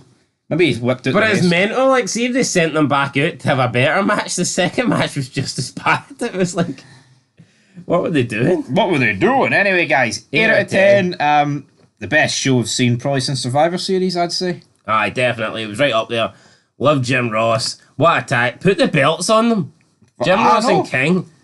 Goldust, you failure. The streak is over. Lance Storm and Willie Regal. They will not go in. Also, we had Bischoff and Sean Morley on commentary for the main event, and I enjoyed it as well. Thought it was good. It was weird hearing Bischoff commentate. Don't really rate Phil Phoenix at commentary, though. It was more about Eric Bischoff, wasn't it? But anyway, 8 out of 10. Till next time. Peace. Bling bling, Mr. McMahon is going to take a dump in the ring. Oh crap, wait, it's not 2024, it's 2002. We've got Mr. John Cena, the doctor of Thugonomics, and not Mr. McMahon, the doctor of Turdonomics. Welcome back, guys, to Fog Wrestling here for another retro SmackDown review. And SmackDown needs to up its game because every single week we're watching SmackDown, we're watching Raw, and you just feel that Raw isn't just the better show. But time and time again, it seems to be blowing SmackDown out of the park. I would say on average, now there has been some good SmackDowns, I'm not denying that, but I would say on average, we're probably rating Raw at least 2 to 3 ratings out of 10 higher than SmackDown. Absolutely. I'd say the average Raw, we're probably giving like a 7 or an 8, whereas I feel like the average SmackDown is probably more around like the 5-6 territory. It's just not great. There's been a lot of 4s recently, but it is the last SmackDown of 2002, so that picture of Big Show that's been bothering me for the past year, seeing him when you go on to click on the network, he'll be gone. It'll be fresh faces at the end of 2003. Good news is there'll be no more world title reigns for Big Show in 2003, but there will be a US title reign and maybe in a tag team one as well. But he does pretty much kick off this show, so we can't get rid of him. Yeah, it's just a Big Show leaving a big bad smell, so Steph comes out, says that Kurt Angle first Big Show. It was advertised at the start of the night before we came. Taz and Cole hyped it up and went, oh, but don't worry, guys, we're not getting it. It's like, oh, look at this match, but don't worry. I mean, I've never seen anything like this before where they hype up a match, but they know it's not happening. This seems to be like a Big Show rib. It was like, what? They hyped up the match, but they even said after hyping up, but don't worry, it's not going to happen. It's like McMahon sending out Henry, and then he didn't send out his opponent to rib him. Remember that? So Stephanie McMahon says it's not going to happen because Kurt Angle's injured. Something bad happened to Angle last week when SmackDown went off the air. On commentary, Cole and Taz said they were going to show us it later, so I'm expecting something really good, and it was kind of disappointing. Big Show comes out, not happy, and I'm not even joking. He repeats the whole, I'm 7'2", I'm 500 pounds. I am an angry giant. An angry giant pile of shite. See when McMahon takes a turd on people's heads, do you think it's the size of Big Show? Well, if it is, they'd probably drown. That's true. They'd probably die. Yeah, the weight would just crush them, I guess. Anyway, Stephanie doesn't like the way Big Show's speaking to her. Says that if you keep I don't like the way he's speaking to us. If you keep this up, you'll get suspended. But she gives him a chance to earn a shot because Paul Heyman doesn't decide who gets title shots around here. I do. I'm a McMahon, damn it. And yeah, back in the good old days when McMahon's actually did decide stuff in wrestling. But she says it's going to be Big Show tonight taking on Chris Benoit. Who makes his way out to the ring. Yeah, and if whoever wins this will face Angle at the Rumble. Big Show basically says that Benoit's a little man, so Benoit kicks him in the nuts and brings Big Show down to size. You don't know what I'm capable of, Big Show. Yeah, Benoit, every time he spoke here, it was just this weird... It was a weird voice. It was... He's like, I think Benoit's facial expressions are fucking awful. See, apart from when he's in kill mode, and you know what mode I'm on about? When he's got the crossface in, that's when he looks $1,000,000. See this, like, goofy thing he does with Angle, where he, like, fake laughs and just looks people up and down? He looks like a fud. Well, Raven said that Benoit is overrated as an in-ring performer, and Stone Cold agreed with him. Well, there you go. I think they had the. I think he's. They both said that he was too fast in the ring and he lacked a sort of selling psychology. He didn't really take in the moment. He always had this like one speed. I think he's one-dimensional. Especially like I think Kurt Angle's got every speed. Like when he's going to the finish of the match, they were saying how he just hits all his offense and he just doesn't really sell it. He just goes from like fast and. Right. And I kind of agree with that. Tell you what, Raven and Stone Cold must have got into it. I mean, German suplex straight up to the top rope. He never really soaks in anything. He never really sells or gets the crowd involved. He must have soaked in those empty beer cans that were in his sinking toys. Well, he probably did. Anyway, we're getting Big Show versus... I mean, look, I'm not going to bash Benoit's in-ring ability. I think the guy was when great. there's Big Show in the ring with him. Yeah, but to me, I do think Benoit... He as good as he was in the ring, I thought he was a little bit one-dimensional. And I know it's going to be a bit weird saying, how can such a technical wrestler be one-dimensional? I just said that, so I mean, I agree. I do think he was. I think he was one-dimensional. He's a one-trick pony, but with a great trick. Yeah, I think it's similar to Brett, but I just prefer Benoit's style to Brett.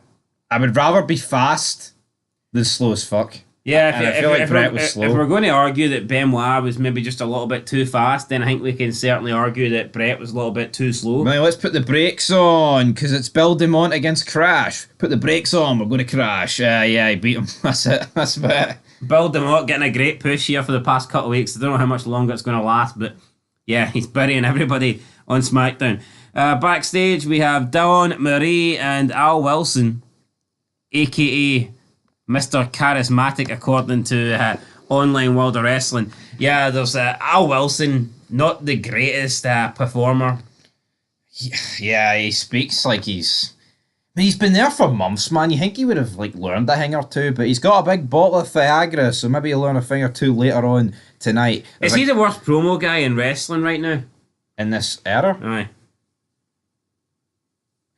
I'd say so, yeah. I mean, Rikishi's raps are pretty bad, like, but I mean, I'd say this guy takes the cake. Yeah, they ain't great.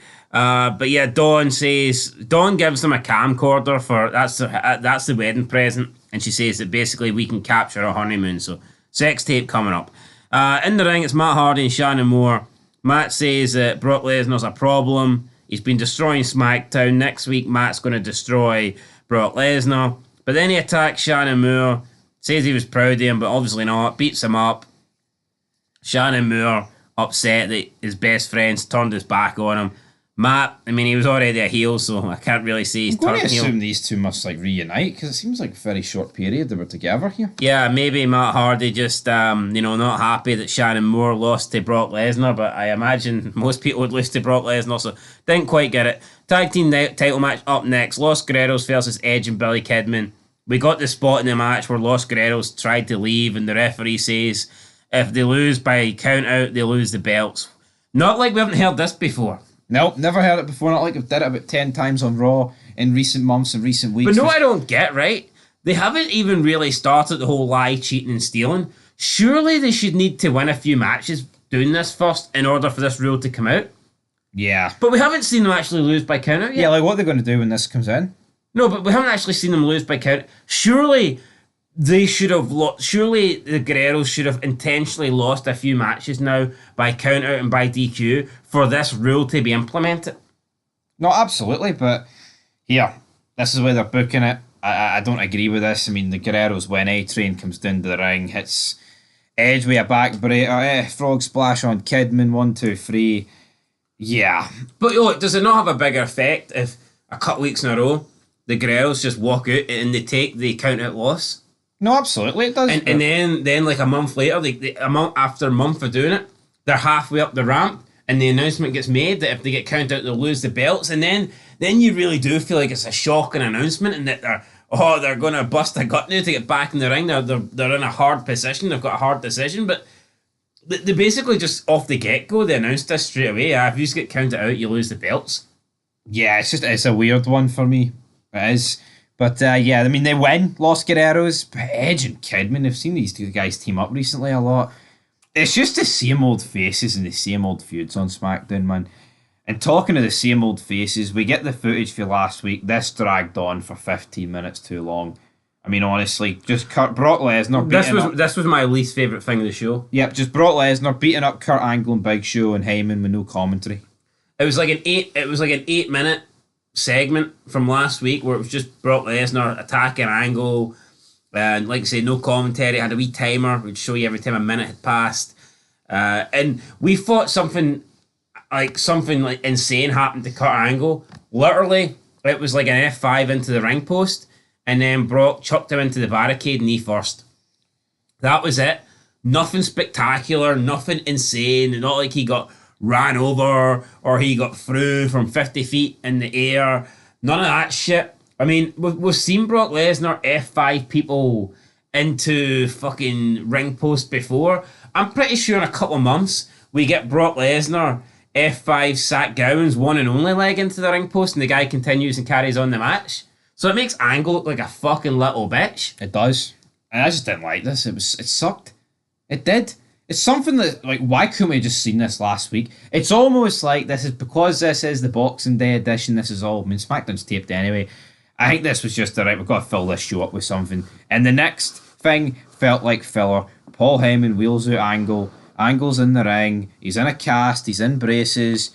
Puts over the NCAA, the gold medals. Then he whips out Team Angle. And it's like, yeah, I actually like Team Angle, but this segment, again, just like the previous one of the previous week, it just go too long. Yeah, I'm not digging this. I think the whole Kurt Angle last couple of weeks has been poor. Yeah, Kurt Angle, I mean, we will have our 2002 posts and polls out about who's like Wrestler of the Year and Feuds of the Year and, you know, Champion of the Year. It's been a fantastic year for Kurt Angle, there's no doubt about it, but he's not finishing it strong. No. And I think when I go to ranking it, this could affect him. It could. It's like Undertaker's been injured the last few months, but Kurt Angle the last few months have been there and been shite, so... I'm not exactly being a fan of what Brock's doing. I'm not a fan of what Big Show's doing. I'm not a fan of Benoit. Edge. I'm not a fan of anybody in the SmackDown 6. For me, I mean, Matt Hardy and Cena are like the two guys I think that are carrying SmackDown at the moment. I think they're the two best things about probably SmackDown. Like the Dawn Marie stuff. And the Dawn Marie and Al Wilson's always I'm not going to pretend it's brilliant, but Kurt Angle, Car Crush TV. He shakes the hands of Haas and Benjamin. This is his new team, Team Angle, and then he's like, checkmate, Brock. So yeah.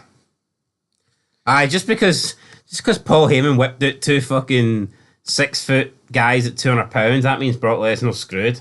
That means he's screwed. As if Brock Lesnar isn't going to run through Team Angle. I mean, I don't quite get it. Up next, Rikishi taking on Bling Bling Buchanan, and Rikishi wins against Cena was on commentary. It was really good. Yeah, Cena cut a rap before the match. It wasn't one of his best, but then he rapped on commentary. He's like, bling bling, do the move, son. No, for some reason, alright, I think they're debuting a new thing for Cena, and it's like he doesn't talk normal. He just raps and rhymes. When he talks, he raps, so he doesn't properly have a conversation. He just talks in rhymes, and I don't think they'll keep this up long term. I think this is maybe something to experiment with for a couple of weeks. Obviously, we know it doesn't happen. It's not doing it 2024, is it? Yeah, I think it's overkill though. No, it is a wee bit overkill. I think when he's just going to constantly rap every time he opens his mouth, it ruins the raps.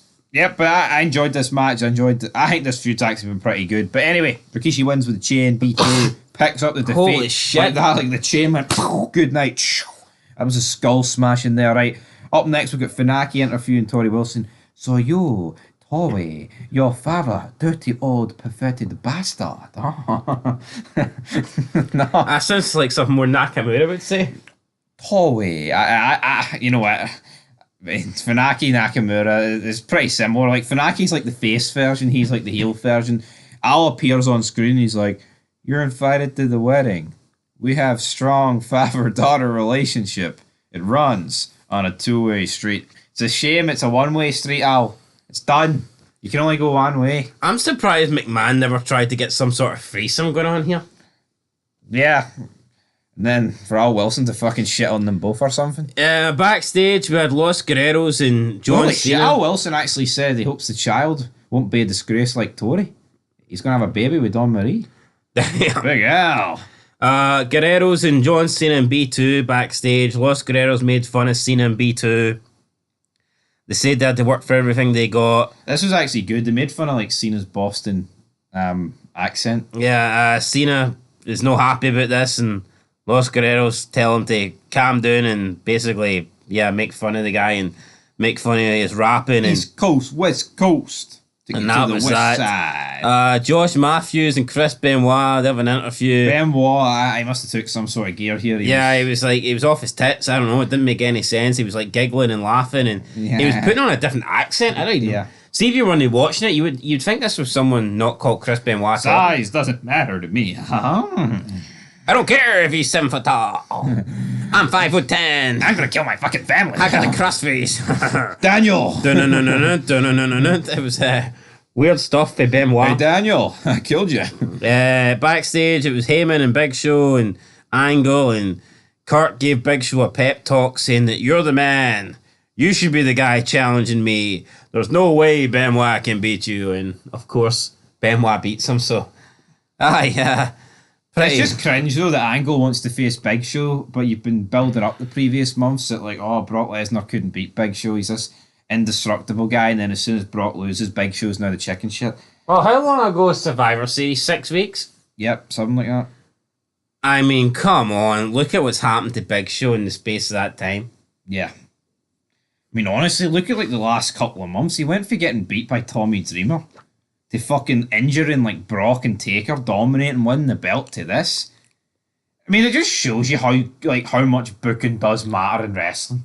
People can pretend that like stories and you need to have a good match. No, but it's the booking. I know you're probably going to disagree, but I actually think it would have been better if they'd done this storyline with like A-Train. At least it would have been fresh. Like this one here? No, like Heyman turning on Brock. Or even like a Batista. Yeah, well, no, except Batista, not A-Train. Not A-Train, no. No. I just don't think it works. Prince Harry Albert. Harry fucking Albert. Because Big Show, who was losing to fucking Jeff Hardy and getting battered by Tommy Dreamer, is a much better option. Anyway, Benoit wins. That was that.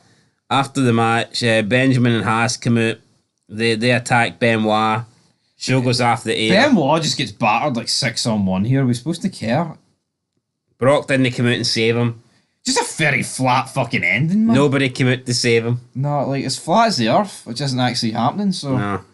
You know, this show fucking sucked. I'm not going to beat around the bush. I thought it sucked. Yeah, I didn't enjoy it. I think SmackDown, the main event scene's killing it. I'm going to give it a 3 out of 10. It really wasn't up to much Everything in the main event flopped.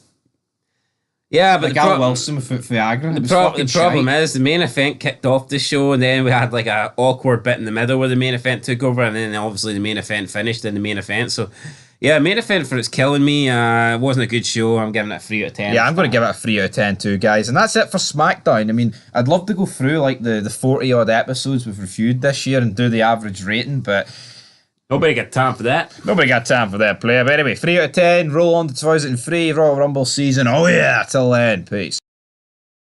We didn't go in a time machine, but yes, that is Jeff Jarrett in 2002. Welcome back, guys, to Fog Wrestling. It is the 30th of December 2002.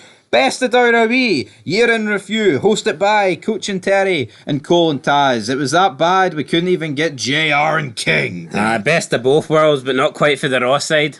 No, absolutely not for the Raw side here. I'm not dissing Coach and Terry, but I mean, JR and King would have made this a million times better than what it was. What would have been the equivalent for SmackDown if they never gave you Taz and Michael Cole? That guy backstage. Funaki and Josh Matthews? Oh, no, he's not there yet. No Josh Matthews. No, he is there. He was there last week. So Funaki and Josh Matthews No, then? not Josh Matthews. What's the other guy? With the spiky hair, but not Josh Matthews. No, you know what I'm on about. I really don't. I know. Oh, you'd know him if you've seen him. Well, that's not good enough for me. I need the name. It's something like Todd, not Todd Grisham, some other jobber. You know who I'm on about, man. It doesn't matter, right? It's the best of edition here. And apart from like an Owen Hart, Mark Lloyd. yes, that's the guy. Mark Lloyd. Not quite Mark Galloway or Calloway or. Anyway, let's get stuck into this. We've got 8 matches to get through, and we'll talk about the other wee segments in between. But first off, we had Eddie Guerrero against Edge, no disqualification match. I've seen this match enough times throughout the year. I really didn't need to see it in a best of. Nope. I mean, it's alright. I mean, what is there to say? We've already seen it, reviewed it. I mean, come on, man. You're leaving us on double one here. Up next, we had Undertaker against Jeff Hardy, which was in a ladder match. Great match. I mean, I think we could use a lot of these matches that are on this list in our best matches of the year category and awards and videos, which will be up soon on the channel. But for this match, I mean, iconic's the word that comes to mind. Iconic. Yes, iconic moment. Jeff Hardy chokeslammed after the ladder. Then up next, what we had was Jeff Jarrett talking about Owen Hart and a few other people. So we had Coach and Terry going for this Best of Year award. Then suddenly, because the 10-year anniversary is coming up in January, let's talk about a moment in the past. And you'd think they'd go with like a happy moment, but then they just whip out this Owen Hart moment. And you know what? It was a memorable moment, but are you surprised they talked about it? Yeah, it's like... I thought at this point Owen Hart had pretty much been blacklisted because of his wife. Owen Hart's not really blacklisted. He just can't go in the Hall of Fame, but I think you want to celebrate good moments, and for me, Owen Hart dying is not a good moment. Now, yeah, was it a special Raw and was it heartfelt? Absolutely, but I don't know if I'd consider that. I just don't know if I would consider a tribute show like the best show of the year. Yeah, just because it's not under good circumstances. And you almost feel like it's a dig at Jeff Jarrett that he's the first guy shown on screen here and he's greeting his eyes out. Is Vince that sick? Well, some people would say yes, but what do you think? Well, there's enough evidence to back it up, so that could have been the case. Could have been why. Yeah, and then after this, that's pretty much the end, like the wee segments. You've got like Cole and Taz. Taz is like dressed like Tony Soprano. We then have 2 SmackDown matches in a row, even though they both happened at pay-per-views. We've got Kurt Angle against Rey Mysterio. Great match. SummerSlam, Booyaka Booyaka, 619. Then we had The Rock. Or, in this case, Kurt Angle, 1, 2, 3. Oh, I like that. The Rock against Hulk Hogan at WrestleMania. Not really a SmackDown match because the brand split didn't even exist then, but it's there. It's on the list. Yeah, wait, was it 1, 2, 3 or was it a submission for ankle lock? I think it was submission. Damn. You got that wrong, buddy. But yeah, SmackDown with 2 matches back to back there. Up next, we then have Shawn Michaels against Triple H, no holds barred at SummerSlam. I mean, honestly, I thought they would have put the Elimination Chamber on this list. I'm surprised it's not there. Then the next match was SmackDown, Edge against Angle on Backlash. Good match. Wait, hold up. Was The Rock versus Hogan really a SmackDown match when it happened before the brand split? Do you listen? Do you open your ears? I just pointed that out about 10 minutes ago. I'm pointing it again. Well, no, it's not, but I mean, I guess those 2 guys were on SmackDown, so that's why. Anyway, up next, we have Edge against Angle, Backlash. Already talked about it, but good feud. Then the final match from SmackDown, Brock Lesnar against The Rock at SummerSlam. So a few matches for SummerSlam here. SummerSlam for me so far, pay-per-view of the year. I liked Lesnar Rock, but I don't think it's one of the best matches of the year. I mean, I think you can make a case it wasn't even the second best match at SummerSlam. No, I think it's the 3rd best match at SummerSlam. I think the other 2 on this list were better than it. Yeah, so, I mean... I don't know why Michaels and Triple H is labelled as no holds barred. It was at SummerSlam. And then one more with TLC 4, which is Raw Roulette. I mean, for me, I think the Chamber's got to be on it. I think when it got down to Triple H and Michaels, it was great. Not that it was bad before, but I mean, it's such an iconic... Yeah, I'm surprised the Chamber match isn't on this. I thought it was a great match. What about the SmackDown 6 match at Survivor Series? One of my favourite matches of the year. So I'm a little bit surprised, but here, this is the options that they put on, so it is what it is. Obviously, the last match was TLC 4. I mean, I don't think we're going to rank these matches, but for me... What was my favourite? That'll be at the end of the year, which is right now, but not in this fit. What did I think the best match was? I would probably say the SummerSlam one between Michaels and Triple H. Yes, I would. Out of this list, I'd go with that. Yeah. A close second would be TLC 4 for me, then Rock Hogan. I mean, I'm not taking away what Rock and Hogan did. For me, it's epic. It's fucking iconic, but I just preferred the other 2 matches in my personal favourite. I mean, as for a rating for this show, I'm going to give it a 5 out of 10. It's straight down the middle because how do you really rate this? Yes. I mean, you could be delusional and be like, well, it's a 10 out of 10. It's the best matches of the year. But no, I'm just going to give it a plus, 5. it's not showing you the full. Like, first of all, you already know what happens in the matches, right? Because you've already seen it. And it's like, it's showing you literally highlights of them. I don't see how you can really show highlights of the match and still tell the story. Still show the psychology. Basically, you're just showing, you're going from clip to clip, from spot to spot. So I think when you look at like matches of the year, it's always going to favour like gimmick matches, I think. Because you're more likely to get big spots. And that they can show that more in highlights. No, absolutely. Like if you're having a 60-minute Iron Man match or a technical classic, like let's say Benoit and Angle have at the Rumble, it's harder to showcase that in a highlight format and try and, make it stand up as good as TLC 4, for example, which had lots of high spots. So I think matches with high spots and big moments, like if you're doing a highlights match, I think like Mick Foley, Undertaker's so fucking easy to make a highlights package out of. No, it is. Of course it is. Whereas a technical wrestling match is a little bit more difficult. No, it is. But that's it. I'm going to get a 5. What are you going to give it? I'll give it a 5 as well. It's hard to rate it, so I think a 5 is like a default answer. We'll give our vote for what we rate the year as a whole at the end here. But of course, this is the last show of the year. We will have pretty much a lot of content like best wrestler of the year, best match, best promo, best segment, all that good stuff. We'll rank every pay-per-view as well. But what do you give 2002 as a whole for a year? For Raw, SmackDown, or in general? All right, we'll do all 3. Why not? Because you know what, it's a unique year. First year of the brand split. Obviously, like the first third, the first quarter we didn't cover on YouTube, but we watched it. For me, I'm going to give the entire year. I'm going to give it an 8. I'm going to get an 8. I can certainly give Raw an 8. I feel like SmackDown at times has been weak. I'm not going to sit here and pretend that SmackDown every week's great action and great television and I'm really enjoying it, because I'm not. Yeah, but you got to factor in the first 3 months of the year without a brand split. True, and there has been some good SmackDown. I mean, an 8's probably fair, but if I was just rating SmackDown as a brand, I wouldn't be giving it an 8. No. I'd be giving it like a 6. I'll give the year an 8. I'll give Raw an 8, but I'll give SmackDown. I'm actually going to give SmackDown a 5. I know that may be like, well, how have you came down 8 for the year?